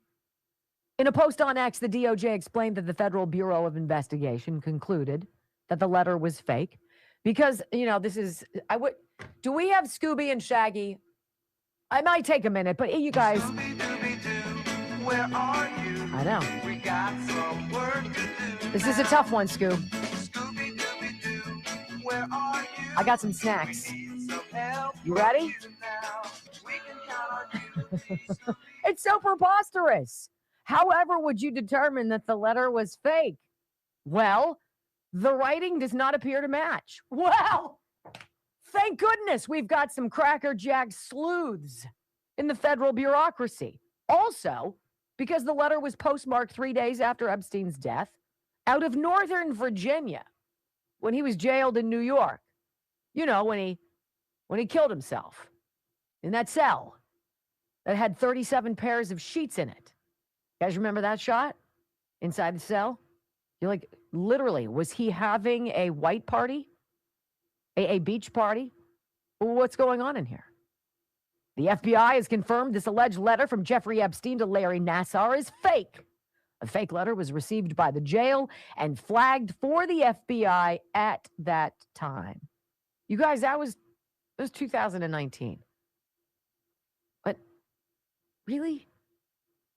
This is like Donald Trump sent Jeffrey Epstein a birthday note. Because, you know, I know Donald Trump talks in poetry commonly. He's often wistful about women's body parts. And I completely could see him using his name, signing his name on the silhouette of a naked woman's voluptuous body. And his signature would be her pubic hair. Like, in what world? In what world? I haven't even seen the guy without... What? Have you ever seen him wearing shorts? Do you ever see him without a suit on? Only time I do is when he's golfing, right? The guy's buttoned up traditional to the T, but he's wistful about naked women. And Jeffrey Epstein said nobody, right? So then we have this. CNN, though, is going to bring up some woman on the oversight committee, right? Here she is. Her name is Melanie Stansberry. She's a congresswoman. I want you to hear the lack of anything relevant, the lack of anything new, the lack of anything factual as the CNN news babe dials in this Democrat on the House Oversight Committee that has been releasing all of these documents, right? And she's going to say, well, look, I don't have anything that moves the needle that you don't already know. But we all already know that Donald Trump is creepy. So who would ever think that he wasn't doing anything with little girls? Wait, what did you say? Here's audio soundbite number 1 as the news babe asks about this fake letter from Epstein. Do you think it's real? Says the news babe. What are your thoughts on this? Is it possible the letter is fake? Do you believe it's real? I mean, I do not have any more information than the public has about what was included in this file drop. Okay, that was an important place to stop. I don't have any more information than the public has about what was in this file drop. Because seriously, if we're going to be good journalists, at that point, you should probably be like, well, I have really no idea then why our booker had you scheduled for this show. Can we have the producer? Hey, Phil, can you get Saul in here, please? I don't understand why we have this congresswoman on here. She doesn't know a damn thing. Look, she's propagandizing. Let it happen. Oh, well, let's continue then. Let's try this again. Madam Congresswoman, do you have any reason to believe, what do you think about this letter? Is it real or is it fake? Let's listen to the longer, broader garbage answer. I mean, I do not have any more information than the public has about what was included in this file drop. But let me just say this. Donald Trump has a long known history of friendship, business deals, and hanging out with Jeffrey Epstein. And if you read the emails that were released by the estate just a few weeks ago, Jeffrey Epstein himself, from his own hand, multiple times that Donald Trump knew about the girls. He hung out at his house. He hung out with him and the girls. Susie Wiles, Donald Trump's own chief of staff, said in the Vanity Fair piece that they were hanging out and, basically cavorting with women. And we know that there's over 24 sexual assault cases that have been filed against Donald Trump. So at this point, there is nothing that would surprise me in these files about Jeffrey Epstein's relationship with Donald Trump and Trump's potential activities involving women, because it's all out there. The public needs to believe their eyes. Ah, did you hear that? The public needs to believe their eyes. You need to pay attention to me. I'm telling you with no specificity and no proof at all that you need to believe me. He was on the island. He was probably on the plane. He probably painted that picture of Bill Clinton. We know that he's got a history with people accusing him of stuff, so that must be true. Say what? And then she oscillates. She goes from young girls to women. Young girls to women. We know from Jeffrey Epstein's own hand that Donald Trump was around the girls and the women. Well, what was it? Was he around girls? Or was he around women? What was he doing? Exactly. And where do we know that? Because I haven't heard that, Melanie. I think you should probably give us some proof to that. That's a very dangerous thing to say. It sounds very slanderous. You know how this president likes to sue. Audio soundbite number 3. The News Babe's question here is about the FBI under Trump 1.0. Okay, so back when Trump was president the first time, they had a handwriting expert. Look at it. They've known for years it was not Jeffrey Epstein's signature. Why are we talking about this now? Because they're deranged. Listen. So according to another document, this is how we learned this from this document posted today, the FBI actually requested a handwriting analysis of the letter in 2020. So they were making moves to check on this. Is the Oversight Committee doing anything to further investigate the letter, its contents, and the outcome of that handwriting analysis? We can tell you, yeah, they found out it's fake, but that hasn't stopped me from sitting here and telling you, don't let the facts get in the way of what we're telling you to believe.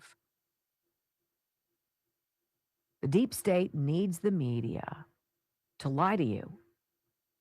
Why do you think they're in such a panic over 60 Minutes? Why are they such a panic over any of these news outlets getting criticized for the abject lies they put out every single day? Without the media, there isn't the propaganda. And finally, audio soundbite number 4.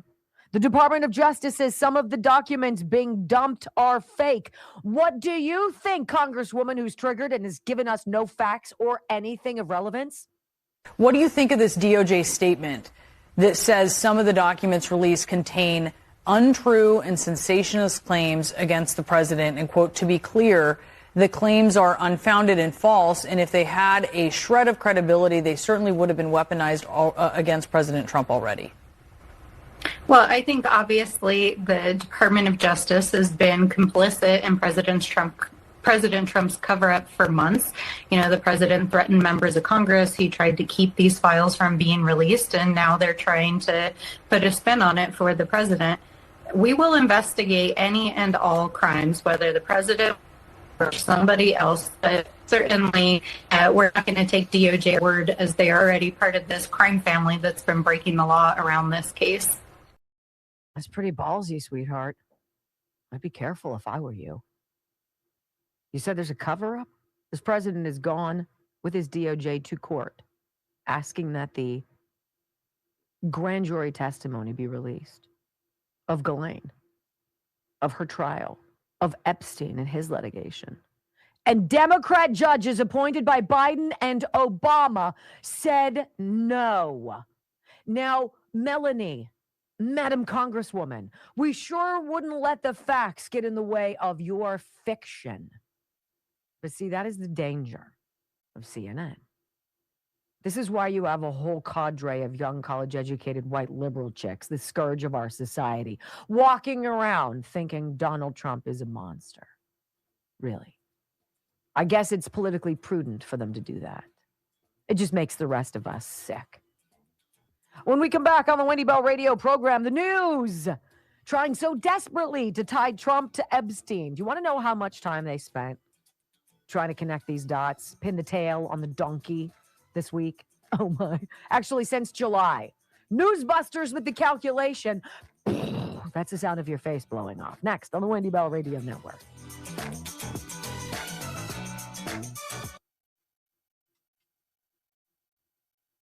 That is a very, very dangerous thing that Congresswoman just did.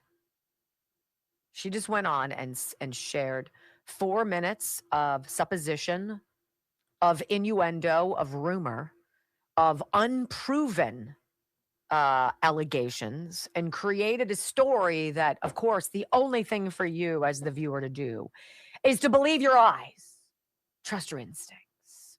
You could see it, right? He's kind of creepy. Yeah, he's guilty. And then they show a picture with him and his kids. You see Barron in that picture? That wasn't Barron. Oh, it wasn't? No. Oh, it looked like Barron. It looked like Eric. Oh. Yeah. Yeah. Because he'd have been about that age around Epstein time. So, yeah. Yeah. And Ivanka, right? Ivanka, yeah. So we're gonna put out a picture of Donald Trump 20 years ago with a blonde little girl. Yeah. And his arm is around the little girl. Why is that? Well, Let's black out her face so you can't tell it's her. It's his daughter, you jackass. Spending time with your children. Stop it. Guilty. Guilty. Ireland Contracting, 1-800-NEW-ROOF, IrelandContracting.com. Ireland Contracting just called me and they said they're very disappointed in your lackluster rumbles. I know. Wow. I know. Well, Melanie Stansberry was lying, so I figured I might as well. Oh, yeah, get on the train. Ireland Contracting, hey, it's one of the few benefits of living in Southwestern land before time. These are the people who are great contractors. They do the contracting for a home exterior renovation work at your place. None of these projects is like a cheap, easy slam dunk that's affordable. Like nobody puts on a new roof and is like, boy, John, wait till I tell you about the deal I got. Like it doesn't work like that. It's expensive, right? It's not cheap to secure your home, to make it watertight, to make it safe, warm, all of that stuff, right? How about whole house new windows, new front door, new bay window, new skylight or sun tunnel? How about all new siding? You got a brick house, you're like, maybe we put up a little bit of siding on part of it, get a different vibe. They'll do that. And then the not so sexy stuff that you need. If your soffit and fascia underneath is all corroded and yucky, you invite all sorts of vermin into your home. Right? Gutters and downspouts. Well, I flooded my house because those were clogged. I learned that the expensive way. With shoes and wiffle balls. Unbelievable.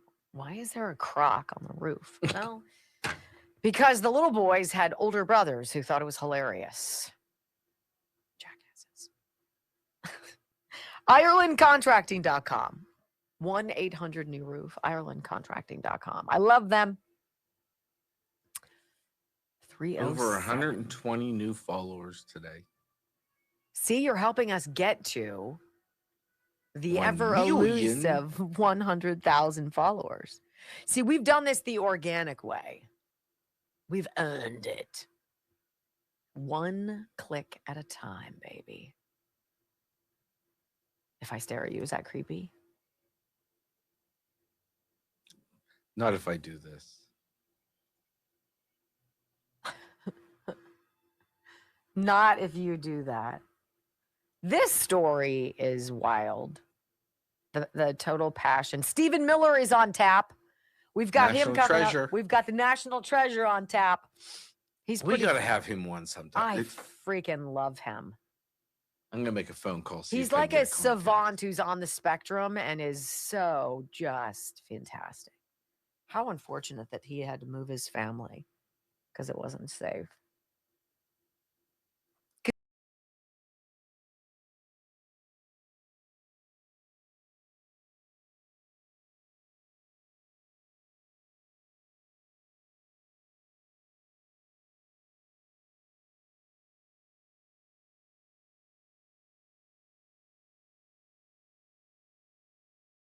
Programs. So I spent the better part of 25, almost 30 years working in television newsrooms.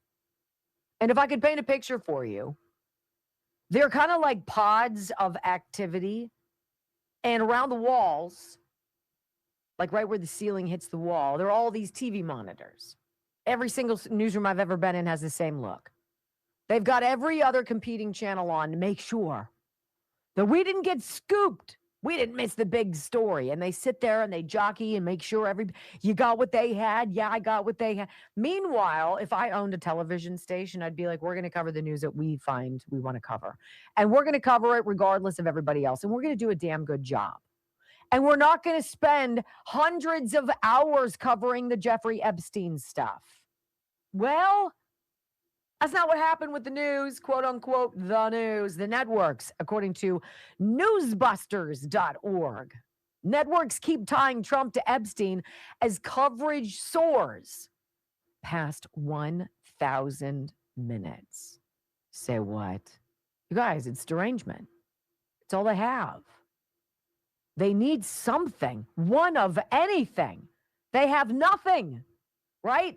They wiretapped him.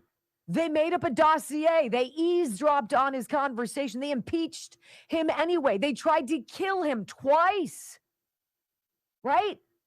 This is like, Houston, you got to find a new strategy because this isn't working. As part of the elitist liberal media's campaign to destroy President Trump's second term by tying him to Jeffrey Epstein and his odious life of sex trafficking minors. The major broadcast networks of ABC, CBS, and NBC have spent a gargantuan 1,033 minutes. Guys, that's 17 hours and 13 minutes since July 7th. On their flagship morning and evening newscasts and their Sunday talk shows, seeking to establish a disturbing connection between them, right? This new tally, which began after an FBI memo said Epstein died by suicide and that there was no client list, marked just over a 20% increase from Media Research Center's first study on the morning of November 18th, meaning the networks added just under 213 minutes in 34 days. ABC remained the leader, toiling away on the Epstein story with roughly 416 minutes. That's about 7 hours of speculation. That's 7 hours of whodunit sleuthing with rock stars like Representative Melanie Stansbury, who you just heard very dangerously slander the president. ABC added the least amount of time with only 48 minutes or 58 minutes combined to add to the totals for Good Morning America, World News Tonight, and this week, 416 minutes of breathless broadcasting. An extraordinary moment as dozens of Jeffrey Epstein's victims watched and cheered in the gallery. It was a vote President Trump tried to prevent it for weeks, assisted by House Speaker Mike Johnson. He kept the House out of session for 54 days, effectively stalling it. When it became clear that Republicans were going to defy the president, Trump reversed course, beamed senior political correspondent Rachel Scott for ABC News. This is what you get. Why would you watch? Why would you pay attention to that? Do Democrats actually care about the Epstein victims? Because if they cared, somebody would start investigating Virginia Giuffre's suicide. Because it came at such an odd time. Such an odd time. She was about to drop information, her own list. And she, in fact, put out a video, which she essentially called her kill switch. If I'm dead, know that it wasn't because of me. Literally says that in this video. And yet there is no journalistic curiosity at all to investigate the circumstances of her premature demise after she allegedly got hit by a bus because her face was all bruised before she ultimately expired. If you care about the victims, and the media say they do, don't you think they would sniff out that story in a heartbeat? Don't you think they'd be able to see that thing a mile away? Don't you think they would ask one question or do one bit of investigative work? Wouldn't you? It's never been about that. And that's what's truly disgusting. Add it to the ash heap of fake victims, meaning victims that the Democrats pretend they care about. But it's really victims off of whom they sponge, whether it be in headlines political collateral, money. It's a disgrace. When we come back, hour number 3 of the Wendy Bell radio program picks up right where we left off. CBS staffers, oh, boo-hoo. I feel so bad for them, don't you? They get a long overdue reminder. It goes something like this. Yeah, you're not in charge, so how about you take a seat? Ready for that? Next.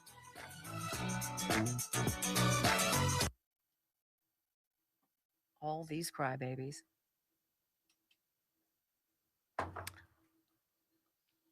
What's going on out there? I do love me some newsbusters.com. The Media Research Center is just like, phew, holy smokes, is it a whole gift? 87,000 views already. Wow. See, it's so important. The big box is such a beautiful helper to us. We don't get it commonly.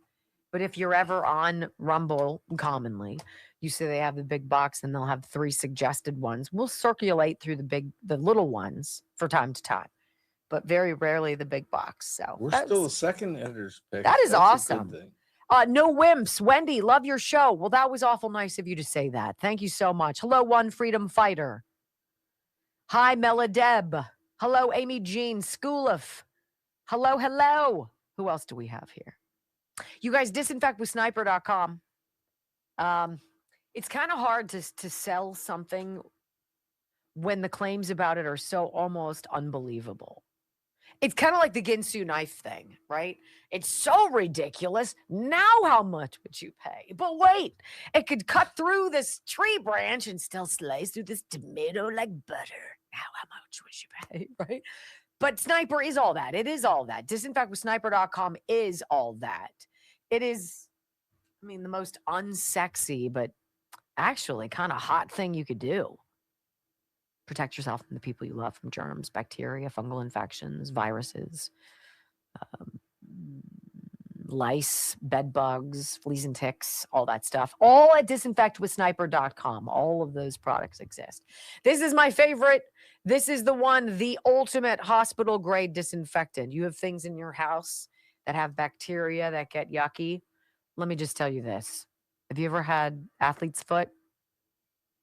My husband has. He says it's extraordinary. He says it's extraordinarily uncomfortable. It's very itchy. There's very little you could do. I guess you put Lotrimin on it or whatever and just pray for a rapid absorption. Or you can spray your toes, in between your toes, with Sniper and watch, because it tackles fungal infections too. So spray down your shower, spray down your car. You don't even have to wipe it off. It actually sits, settles, and works. Spray it on the nasty football equipment from your children, the hockey stuff that smells like death, right? Spray it on there and be like, how you doing? It's true. I love it. It's my favorite cleaner, and I use it every single day. I've got the little one in my car. I stole it from in here. Mine had a defect, and so I put the new one in there. So life of crime continues. Wow. Disinfectwithsniper.com. When you go there, you're going to be like, wow, this is some pretty unusual stuff. All free shipping. All free shipping. So you're like, how would I ever order a gallon of Sniper because it's so great? When that's like 8 pounds or whatever, it's kind of hard to ship. Well, you don't have to worry about that because he's handling it for you. Oh, Brenda John's first timer. Great show. Welcome. Thank you. Follow. Thank you. Yeah. I love being here with you guys. Bad girl Wendy. Where's I'm a bad girl? My bad girl? You were stealing again. Man. Again. Look. I don't need to be reminded of my rap sheet. Keenly aware of that fact. I love hearing your dad tell the stories. That's right. You were in the car when my dad was reminding me about when I got a traffic ticket and decided to fight it in court. My dad was like, oh, Jesus. And when Wendy got caught stealing green pants from Sears, something Wendy left out that her dad mentioned that about the silent treatment. And he's like, Wendy, I took you ice cream. Yeah. Wendy left that out. No, I've shared that. Who here knows that story? Oh, they'll all lie. They won't lie. Why would they lie? I have 36 thumbs downs right now. Right? I know what they're from. Thank you. But I'm not saying it. Why? Is it going to hurt my feelings? No. It's not? They're probably from yesterday when they found out the news. Of? Someone didn't watch Christmas Vacation. How many out there can believe, if you're new, that she's never seen Christmas Vacation, all the National Lampoons, all the way through? Demanda, I'm going to throw Margot. punch you, and I'm going to throw you down the stairs. Mick Mouse, why do I get congrats? For getting away with it? No, and I said that after I spent some time in the clink, where my dad let me fester for several hours. I swear to God, it was like 36 days. There was like a single light bulb just going back and forth, and the drip of They water. put the thing, where were you? The drip with water. Bloop. Was it Sears? Yeah. Why did you Why Would did you it steal sell those? with Big Bertha? And then You'd use the bathroom. And the I toilet in the cried corner? so much. I cried myself into a screaming migraine. And then my parents gave me the silent treatment after they busted me from jail. So embarrassing. And then I cried and I said I was so sorry and I would never ever do it again. And then she got caught holding someone's cigarette in the bathroom. That was earlier. I was. You know what? You stole the pants when you were 13, you said. I had a driver's license, jackass. So, well, that doesn't mean much because I was driving. Right? A license. You hit and run after the. I am such a bad parental influence on my children. But see, I can say to them, I've done it, biatches. You're going to get Don't caught. Think about it. No, but when my dad was like, let's have some ice cream, I was like, I'm really not hungry for crap. Can I go upstairs with some kind of Imitrex and feel terrible? My 90, Jimmer 275, my 95-year-old dad loves this show, and he hit the rumble button. Amen. Let's go, sweet. How you doing? How does he look? Hi, baby. It was creepy. That's very nice. Thank you for sharing that. Oh, my goodness. The show is taking a while with all these shots that Brock is taking on me. All right.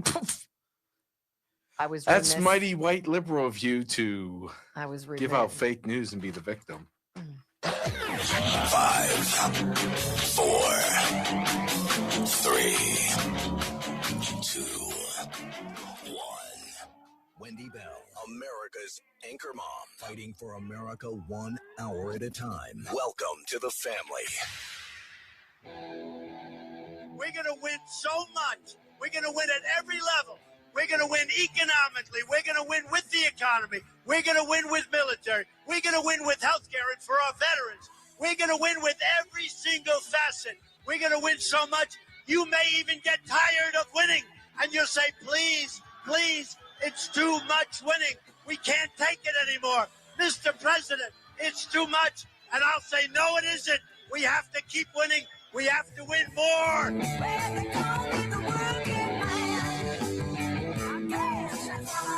We're going to win more. 3 hours of bold truth and excellence. You've just signed up for the WBR Army. Strap in. This is the Wendy Bell radio program.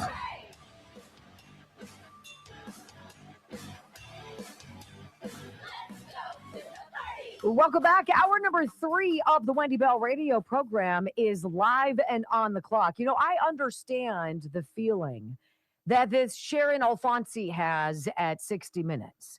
I have been in that position where I've spent a lot of time as a TV news reporter, working on a story that I cared passionately about and had it killed by a boss for whatever reason. You know, I understand the feeling of disappointment, and it's embarrassing because you've interviewed people, they've taken time out of their schedule. You know, you said, oh, it's going to air tonight, and then all of a sudden it's not there, and they're like, what happened? And you have to answer for it. The reality is, it's not your sandbox. You're playing in it. There are people above the realm of reporter making these decisions. And these people at 60 Minutes, CBS, know damn well that the people are above their pay grade. And that person who killed the story that was supposed to be so unbecoming of President Trump and his deportation agenda, and somehow paints the people at CCOT, that Supermax prison in El Salvador, as somehow some victims of what?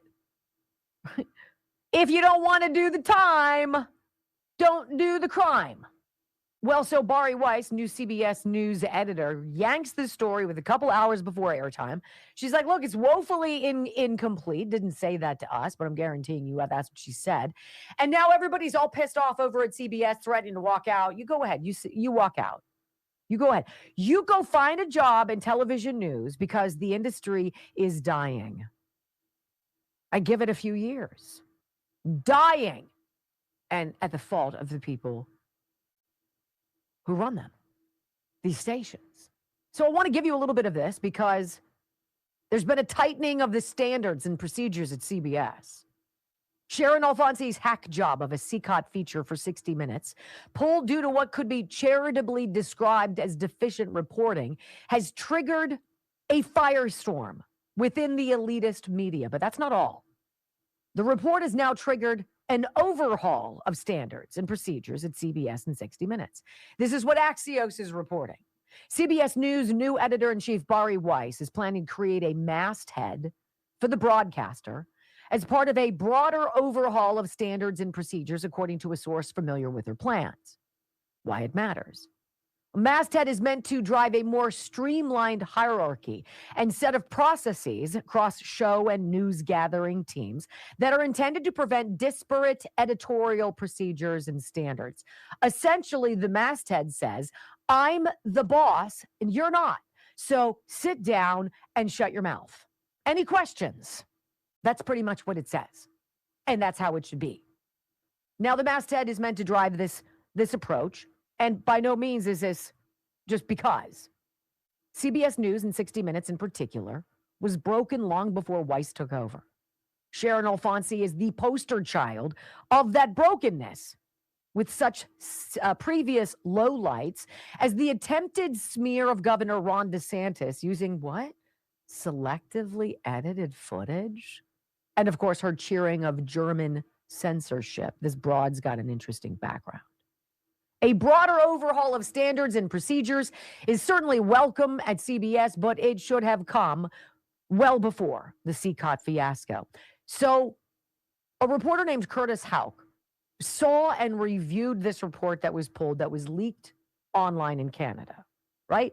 So he saw it, he sat down and he watched it, and he summarized it this way. He said, having wasted over 13 minutes of our time on a grim prison, at least some Americans are unlikely to shed any tears over, Alfonsi offered the lie about DHS ignoring her and ended by revealing 252 Venezuelan men who spent time at CCOT were released and sent back to Caracas in exchange for 10 Americans that had been imprisoned in Venezuela, while other illegal immigrants could be deported to other so-called third countries with well-documented histories of torturing prisoners.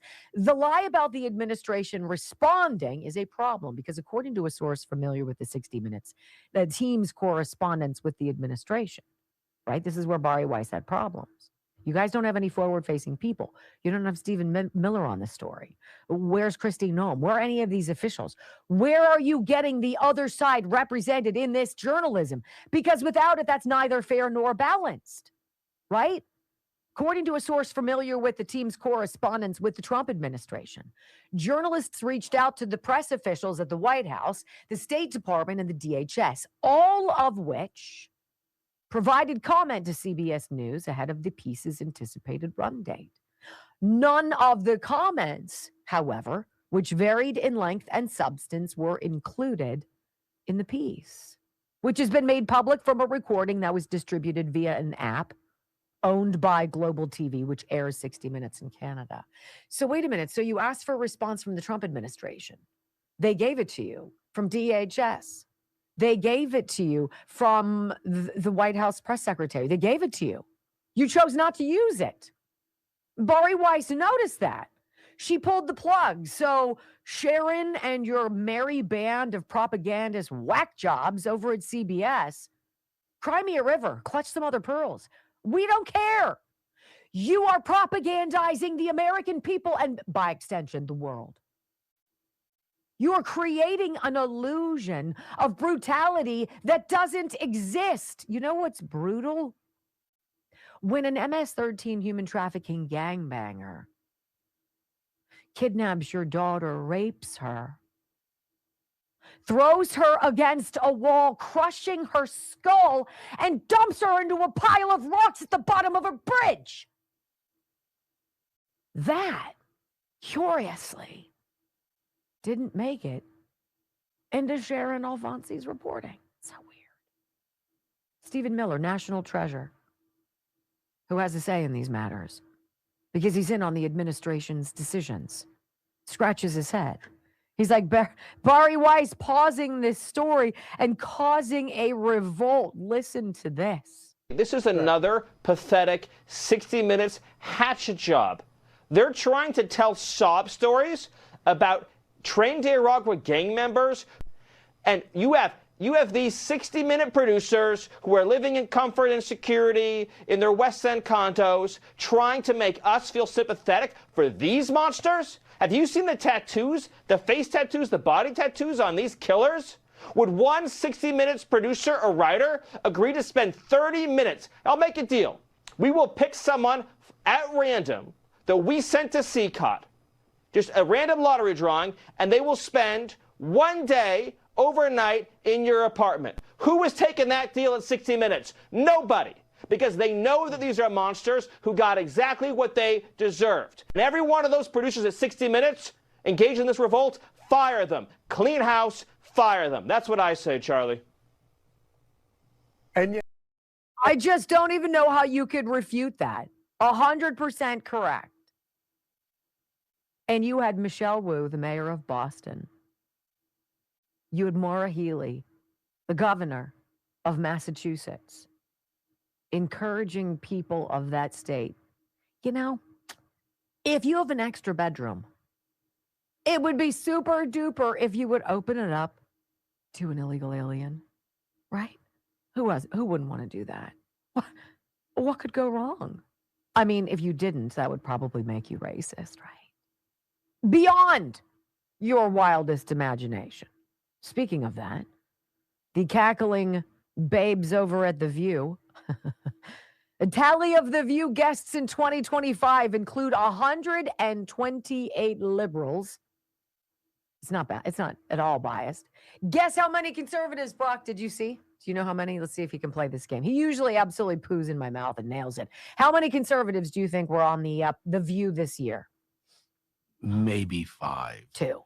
And one of them was RFK Jr.'s wife, who is no conservative, right? MTG. Right? And Marjorie Taylor Greene, who's just deranged and flipping out, right? Because she wants the endorsement that Harriet Hageman has gotten in Wyoming. And we're going to talk about that. The most gushing, glorifying endorsement I've ever read from this president supporting a candidate running for political office. I love it. The political leanings of The View's guests reveal the answer to how biased could they be is pretty basic. To the surprise of very few, Media Research Center study of 341 guests who visited The View in 2025 indicates that a mere 2 of them are conservative. A whopping 128 of the visitors were liberal, including 25 left-leaning politicians. You want to know who they had on? Yeah, Joe Biden, Anthony Weiner, Kamala Harris, Zoran Mamdani, Rahm Emanuel, J.B. Pritzker, Gretchen Whitmer. How much time do you have?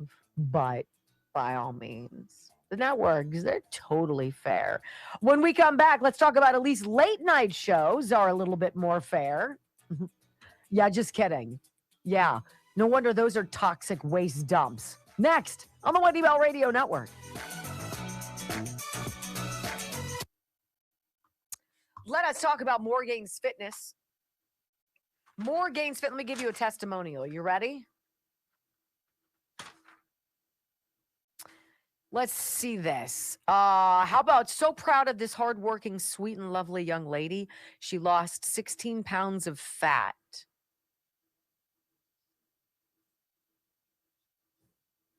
That is a lot. That's inconceivable. 16 pounds of fat, almost 16 inches. She said struggling with feeling confident in the gym and with my nutrition routine has been a common feeling for as long as I can remember. I've always been an active person and I've lost weight before, but the maintenance was hard. I'm telling you what, after 40, things are just a little tougher, right? Starting Ignite 90 was my chance to myself to learn how to change my habits for good. Having the encouragement from Kelly throughout the program was just what I needed to stay on track. The having it all lined up for me, made it effortless. All I had to do was show up for myself. I'm happy to have found a routine that helps me feel confident to continue my journey of healthy lifestyle and of showing up for myself. I feel capable now. How do you put a price tag on that? How do you put a price tag on losing that much fat? That's crazy. More Gains Fitness, MORGAINZ fitness.com. Just think how much that guy, obviously, you know, my goodness. he took a lot of pressure off his legs, his knees, all his joints. Yeah. But like his heart, his liver, his kidneys. All of it. All of it, yeah. And Spiff Knuckles is now a monthly supporter. Oh, nice. Now you get the rundown. You get the cheat sheet. No, that's No? locals. Sorry. Bless you. Okay, knock it off. That's hard to do with lip gloss on. Okay. All right. What's going on? 332. Could There's we no- get to 35? There's no way we can't get to 4. That's all I'm saying.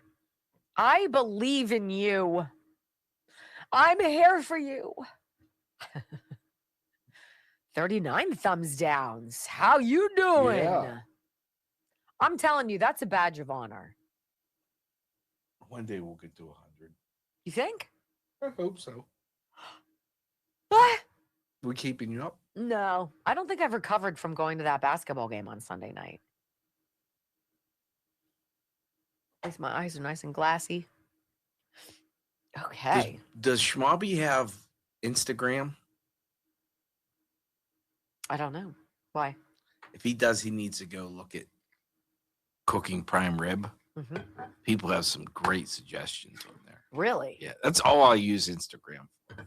Really? Recipes. You don't follow me on Instagram? No. I do because my son puts it out there for me. Oh, I mean, yes. I'll show you. I don't Ready? look at it. I'm just going to hit it. Let's see if I pop up. I say $50, yes. Oh, here goes my 50. You already owe me. Look at that. Thank you, Michael. Brock's not on that, though. He doesn't care. Whatevs. I follow you. I just don't look at it. I see it in real time.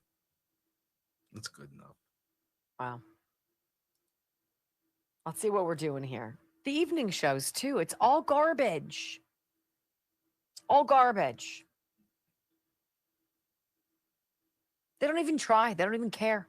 No. That's why Trump is like, I'm not participating. I'm not playing your little reindeer games anymore.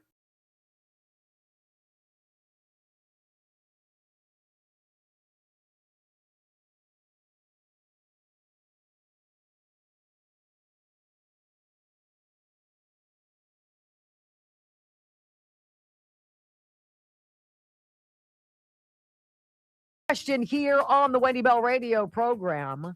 You know, the last gasp of relevance has to come from the media. So Trump pulled the swamp's drain and the water is coming out and it's swirling and the ecosystem is changing. And this is where a lot of the Trump derangement comes from. Elected officials who realize that they have been bribed, bought, blackmailed, because that is the culture of the Beltway. Get dirt on each other so you can all be terrible human beings and hold each other, you know, not even accountable, but just basically at bay. Oh, yeah, you're going to tell me about that? I'm telling you about that. It's like hearing my twins in the backseat of our car going on road trips, right?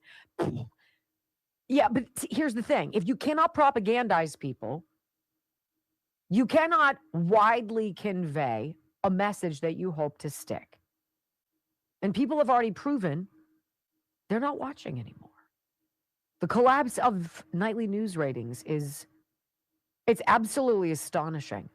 Look at the subscription and circulation data. I think USA Today goes now to a staggering like 200,000 homes. I might be making that up, but it's something ridiculous. In a country of 350 million now, thanks to Joe Biden, you can only get a couple 100,000 people to want your newspaper. We've lost faith. We don't believe and we don't trust. And by the way, late night comedy was fun before it got political. You want a comedian who isn't going to get political when they're telling jokes. You could do it in a lighthearted way and make fun of both sides. That's fine. You can poke. You won't offend people. It could be funny. Or you could just be the people who suck on late night, like Stephen Colbert, who give you 99% liberal guests. They don't even try. For the men of the late night comedy talk shows, does anybody watch? Are they funny anymore? The second half of 2025 was not good. In July, Stephen Colbert announced his show would be canceled next year, and in September, Jimmy Kimmel was suspended for peddling conspiracy theories about Charlie Kirk's assassin's political ideology. And as a result, many guests would often gush over them and portray them as free speech martyrs when combined with the other news and shows. 99% of late night guests were liberals in the last 6 months. It matches the results from the first 6 months of this year and the last 6 months of 2024. So all told, 18 months, 99% all left-leaning news, left-leaning guests, all about the left. And yet Trump still won. It's amazing. The grand totals of 90 liberals and Democrats compared to one conservative. Now, it's a totally different story in its absurdity. I mean, it's so egregiously off balance. It's so off-puttingly imbalanced. It's like the degree of obvious grift in Minnesota. So we're going to walk up to this building that's supposed to be a child learning center in which the word learning is misspelled, right? And we're going to notice that this child learning center is a concrete building with no windows. There's no equipment outside, playground equipment. And then we're going to check records and we're going to find that this year alone, that childhood learning center in which learning is misspelled received $1.9 million in federal funds. Does anybody else think that's outrageous? How in your face does it have to be? How completely unbelievable is their narrative? And yet there is that faction. I'll say it's about 30% of the Democrat Party. It's completely hook, line, and sinker. They're not just mixing the Kool-Aid and drinking it. They're freaking snorting it. A study looked at 5 daily late night comedy shows. This is, again, Newsbusters. ABC's Jimmy Kimmel Live. NBC's Late Night with Seth Meyers. The Tonight Show starring Jimmy Fallon. CBS's Late Show with Stephen Colbert. And Comedy Central's The Daily Show, whatever, who's ever hosting that, from July 7th through December 19th. They divided the guests into two categories, partisan officials and then journalists and celebrities. When it came to partisan officials, the count was 31 Democrats to 0 Republicans. I mean, they don't even try. We not even try, right? Colbert led the way with 17. Kimmel came in second with 7, right? Former First Lady Michelle Obama, former Vice President Kamala Harris, and Senator Mark Kelly each appeared twice. When it came to journalists and celebrities, the count was 59 liberals to 1 conservative. Who was the one who was the conservative? Does anybody remember? Colbert led again with hosts, liberals, 21 liberals. Daily Show placed second with 19. Kimmel with 10. Myers with 6. Fallon had 3.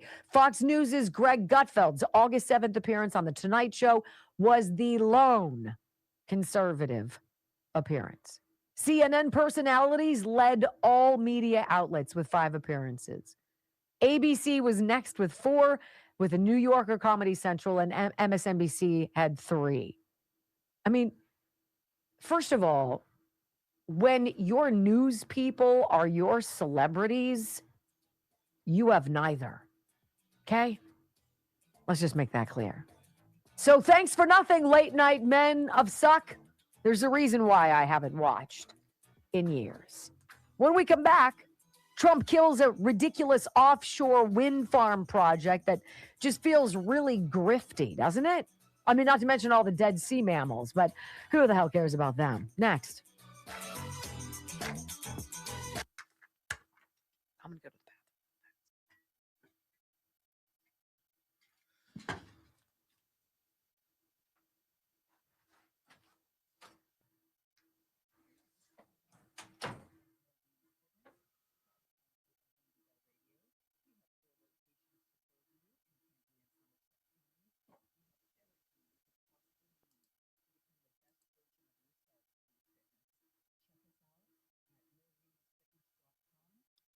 I didn't see the name. Someone said they gave a thumbs down for all the nagging.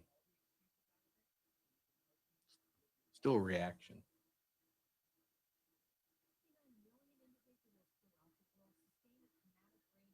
Means something though. It really does. And you're not nagging on it. It's just it means something.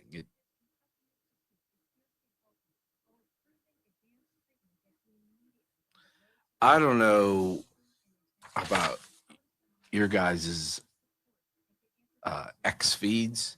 Mine was full of liberals complaining and yelling. I mean, like violently yelling. And I just saw all of them, thought, man, Christmas dinner must be fantastic with you people there.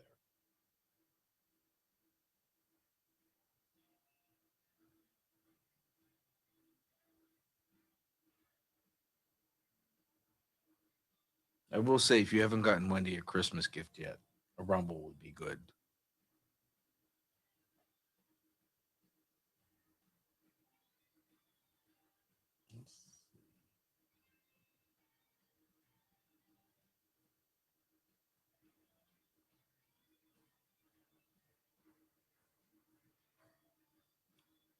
Oh, I love X. Someone said no X.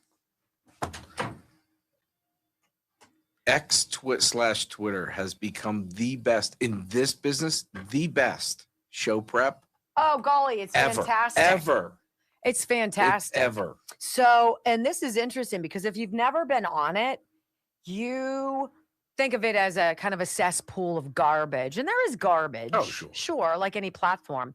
But like I watched Joe, my husband, get on it because he was like, oh, I don't have Twitter. Blah, blah, Oh, blah, he's blah. addicted now, I bet. Addicted. Except Joe likes to read aloud. And literally he starts reading and this is everybody in the kitchen. And they do it behind him so he can't tell, but they're like, He's not reading the room. he's not reading anything except himself. Ooh, Media Research Center, the worst quote of the year. I should save that. Listen, I'm thinking we need to come together, and I'll put it together of a year in review. Ooh. If you give me enough time, I'll put something together.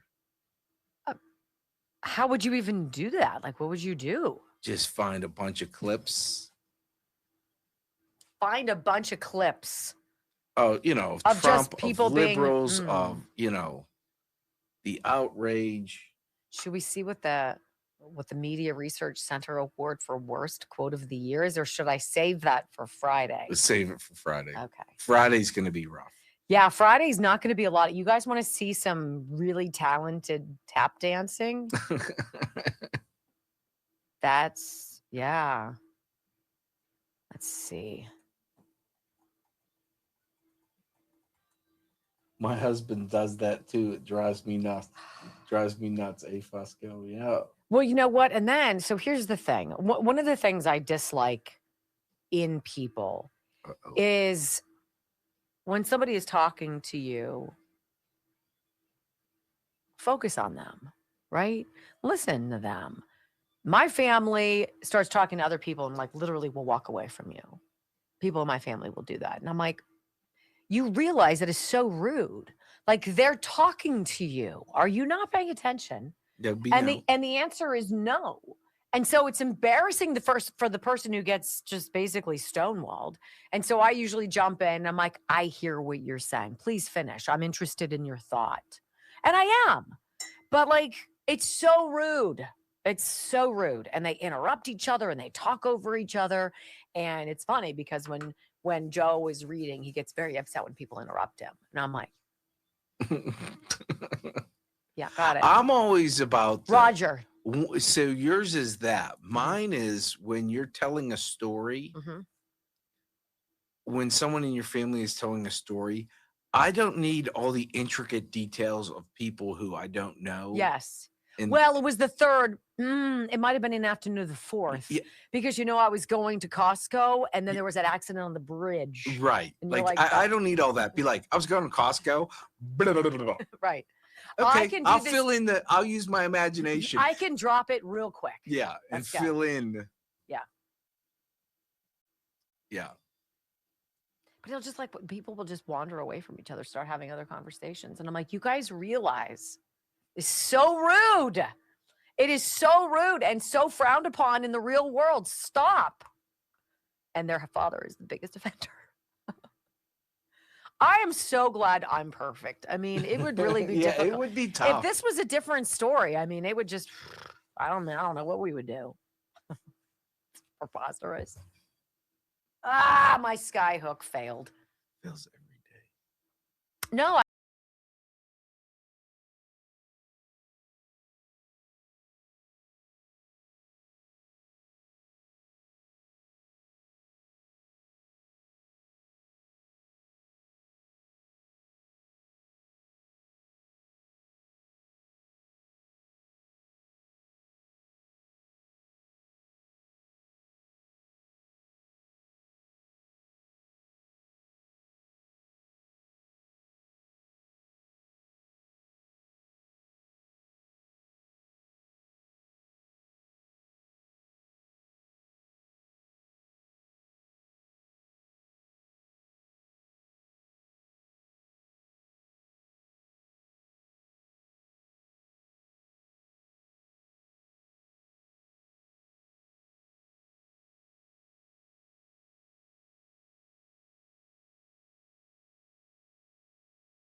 it wasn't that long ago when President Trump was in the Oval Office with all the big automakers, the CEOs, muckety-muck standing behind him, championing these new things about getting rid of the EV mandates and all the green climate nonsense.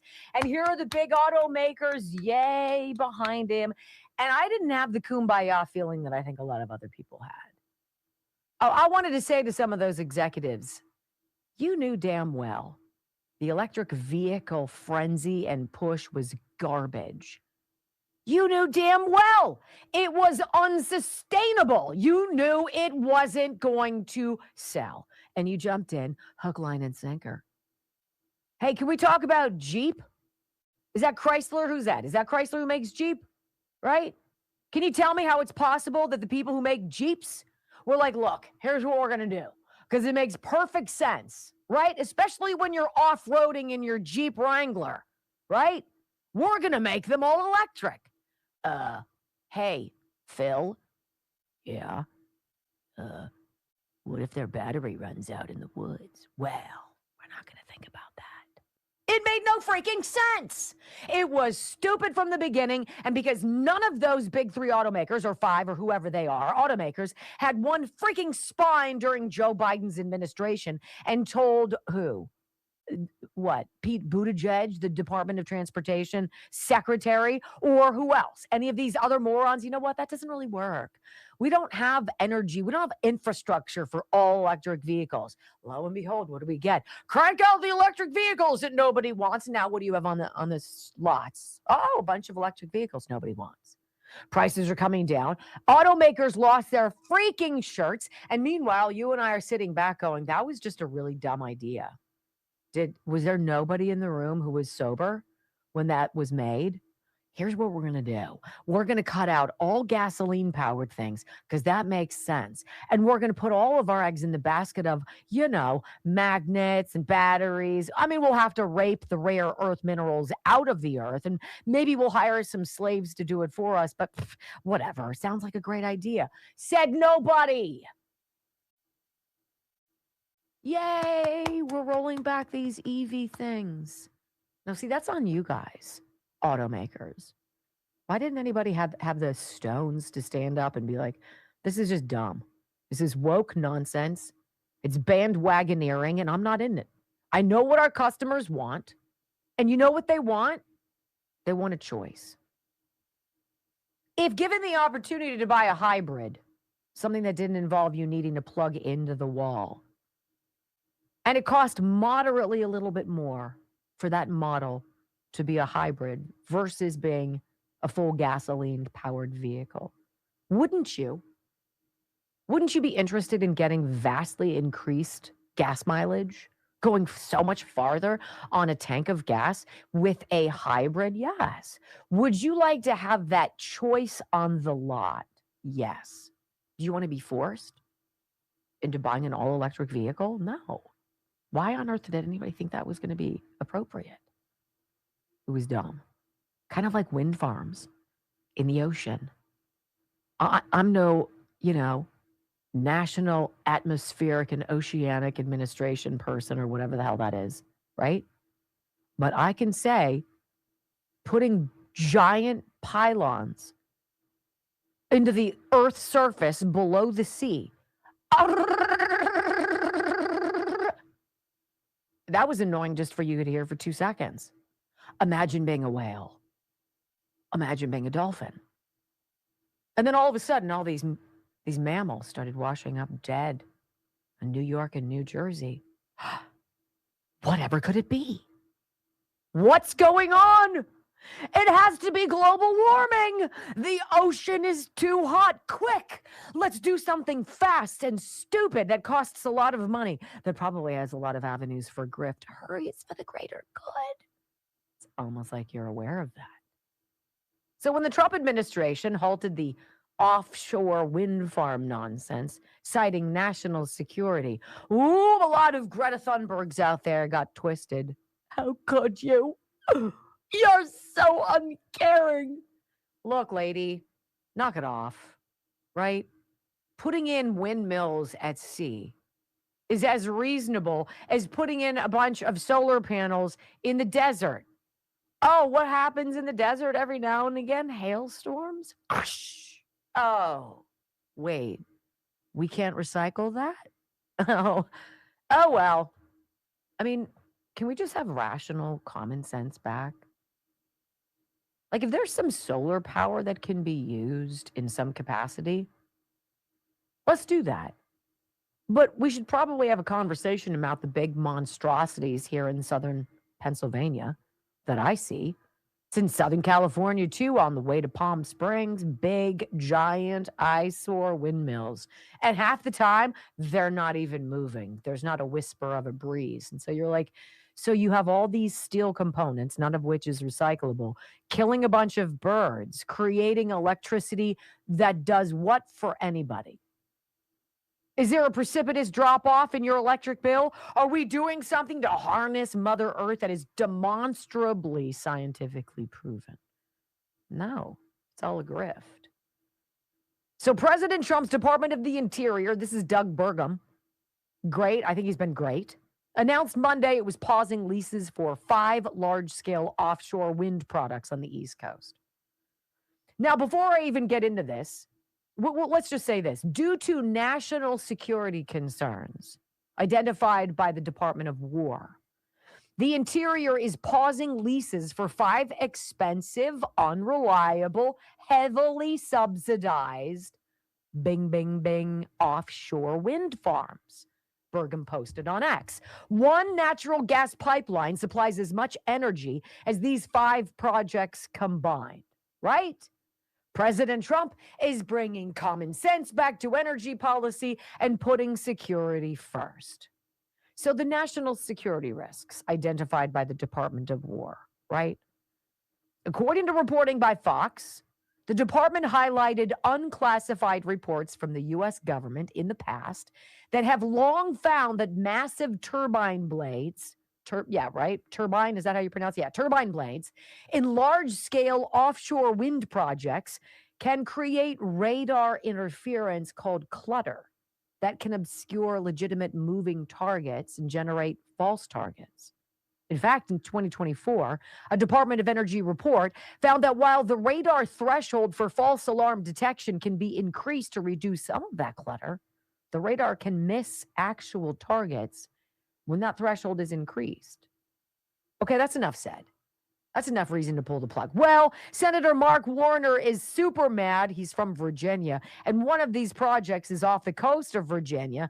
Losing a money-sucking, whale-killing green climate crap project to destroy sea life to capture wind is apparently all about this senator's wishes. Listen in. Another day of Christmas week and another series of bad gifts from Donald Trump. Yesterday, Trump, on a whim, not only stopped all of the wind projects across the East Coast, including the off-coast project here in Virginia, where we've spent over $6 billion, most of that ratepayers, for no reason. He cites national security. I can tell you, if there was a national security reason, as the former chair and now vice chair of the intelligence community, I would know it. And then if that was not enough, he then later in the day decides to announce a new class of battleships named the Trump class. At what point does this even become absurd for his supporters? And by the way, the one thing the Navy had decided, it didn't need more big ships because of the threats from drones. It needed more small, mobile, faster, deployable ships. Where in the hell is this coming from? As somebody said, there'll never be a Trump battleship built, but there'll be a lot of ink spilt trying to meet his ego needs. We're a better country than this. Recognize we can and must do better. For those who celebrate Christmas, be there with your family, or celebrate Hanukkah, be there with your family to 2026 and a better year.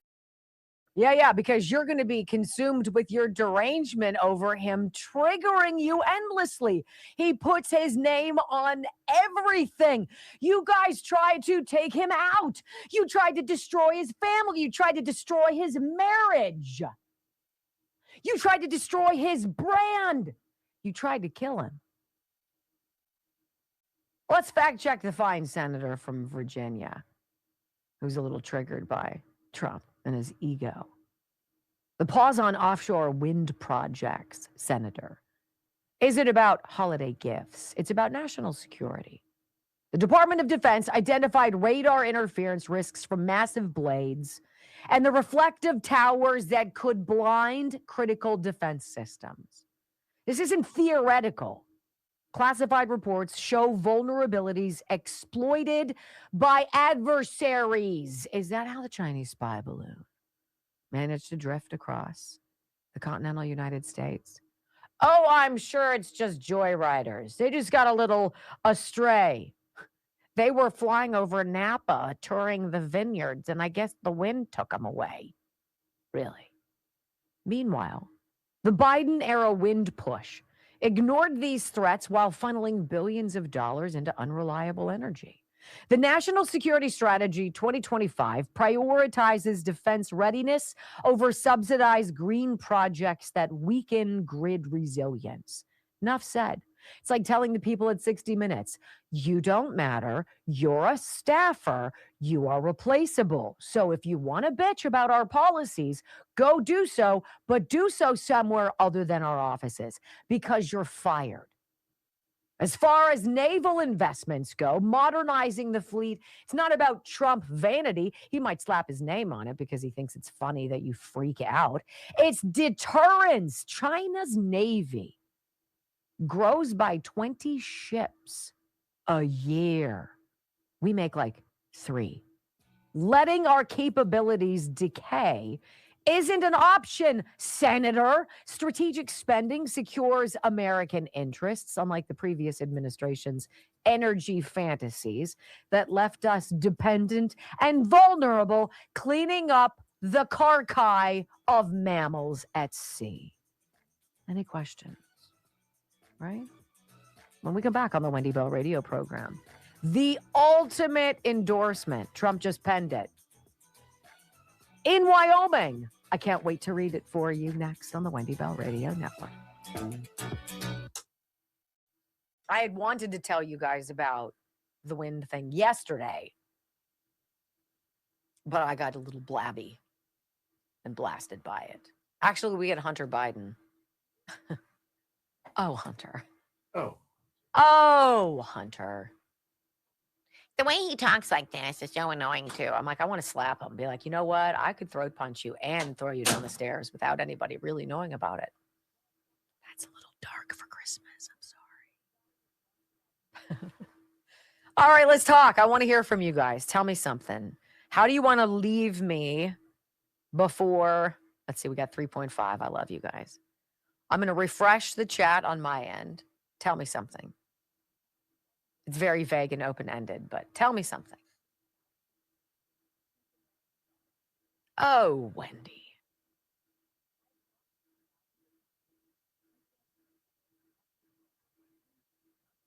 I know I'm going to miss you guys tomorrow.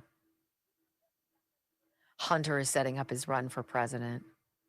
Seriously. It's ridiculous. High fabulosity. Merry Christmas. Thanks, Pod. Thanks, Pod Racer. Hi, Max Tollenschatten. Hi, Myron. What's up, Ginge? Oh, you're so funny. She writes something. Subi on Zob. I don't know what that says. Hi. Hello, Klang. What's going on, Skizmo? J Cycle. Hey, Amber Waves. Good to see you, Corey Booger. I know. Only 3.5 rumbles at 11:48. I know.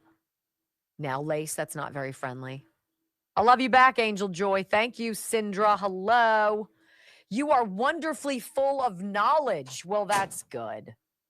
I don't know if that's the case. You love my hair. Oh, thank you. I just had a lot chopped off. Can you guys tell? Every now and again, you just have to zap the system. It's hard, though, because I can't really put it in a ponytail. My mother raised me to be the most kind-hearted person you'll meet, but if you mess with me, I'll show you why I have my father's last name. Stag, I love it. Hi, Black Dog. What's up, CL Martin? I haven't seen you in a while. Hi, Tree Holland. Well, we hit 353. What's up, KCBI? Love you. Hi, Rhinestone Chick. You. Yeah, it's probably annoying to hear that. 101 already. Right? Like, who thought that was a good idea? So here's what we're going to do. We're going to bring in a lot of equipment, and we're going to vibrate the shit out of the water. And everybody's going to love it. And it'll be great. And then... Flipper and... Where's Aquaman? Why is he dead on the beach? Shamu and Flipper are going to... Like, who's the biggest schmuck who came up with that? Right? Buttigieg, while chest feeding, said, you know what would be a good idea? Aside from me chest feeding. Oh, God, I love you guys back. Your chickens are happy, says 3R cubed. What is that? I need to put my glasses on. Sorry. You know, I really think the indigenous people fraud, all of the money from the CARES Act, you guys, $20 billion. Holy cow. Since 2020? What? We've given $20 billion to indigenous tribes and what have you. Remember the CARES Act we read through? It was unbelievable. It was zero after zero after zero. I'm like, where the hell's this money going? It couldn't possibly be about fraud and grift, could it? I hate everyone. Merry freaking Christmas.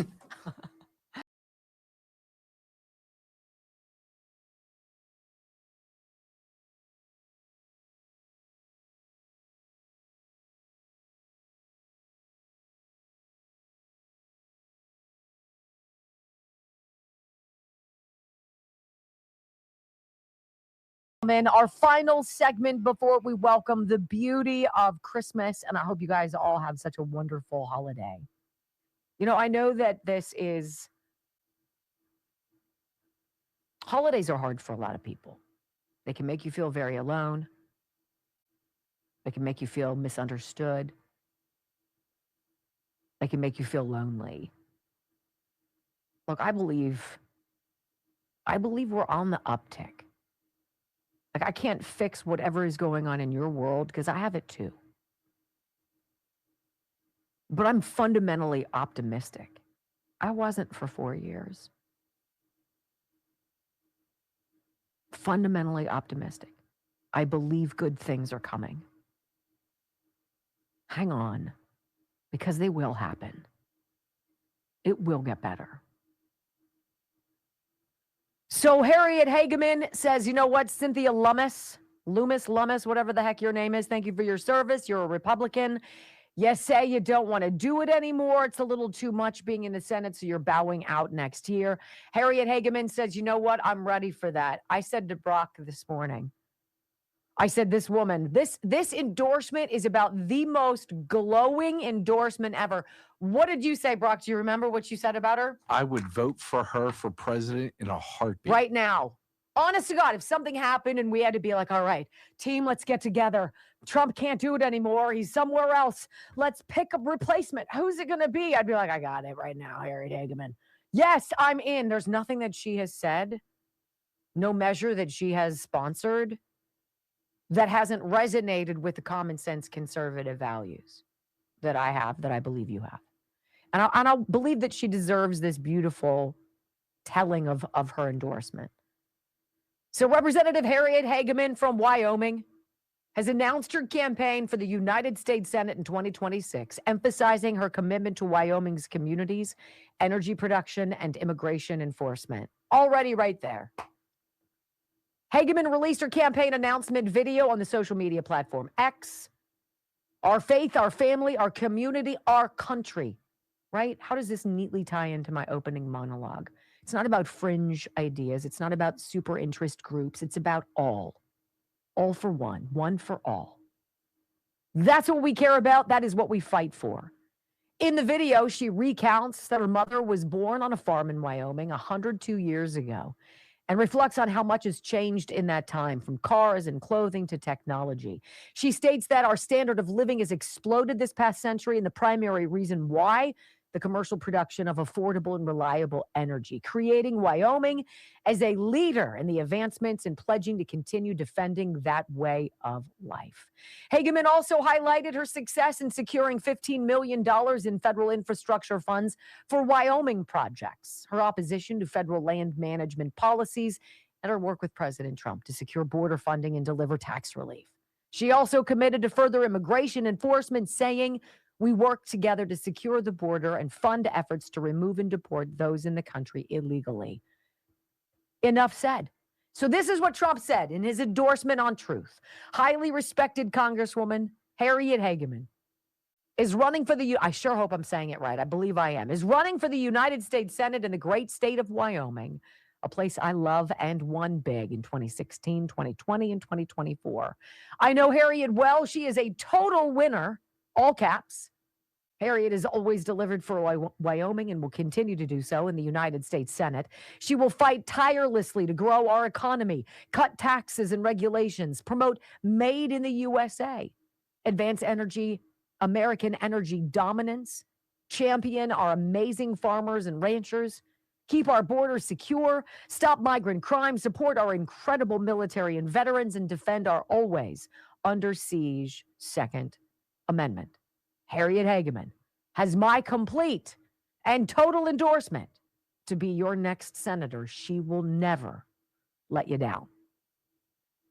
What a difference a few years makes. Because a few years ago, we had slob, what's her face, Liz Cheney, a puppet, a deep stater, a January 6th committee hack, a woman who meddled with the people testifying before the committee, interfered, trampled on client-attorney privilege. Additional endorsements for Hageman came from the National Republican Senatorial Committee, Tim Scott, as well as Bernie Moreno, who, by the way, has been a badass Republican out of Ohio, Jim Banks, Mark Wayne Mullen, and you know what? We deserve a cleansing.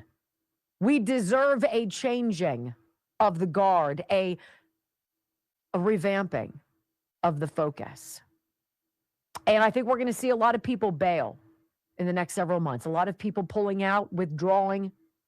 This is the opportunity of a lifetime for people who actually love the idea of America and who will fight to defend her. It's exciting. Merry Christmas, my friends. And thank you for making Brock's and mine extra, extra special. We'll see you Friday. Peace.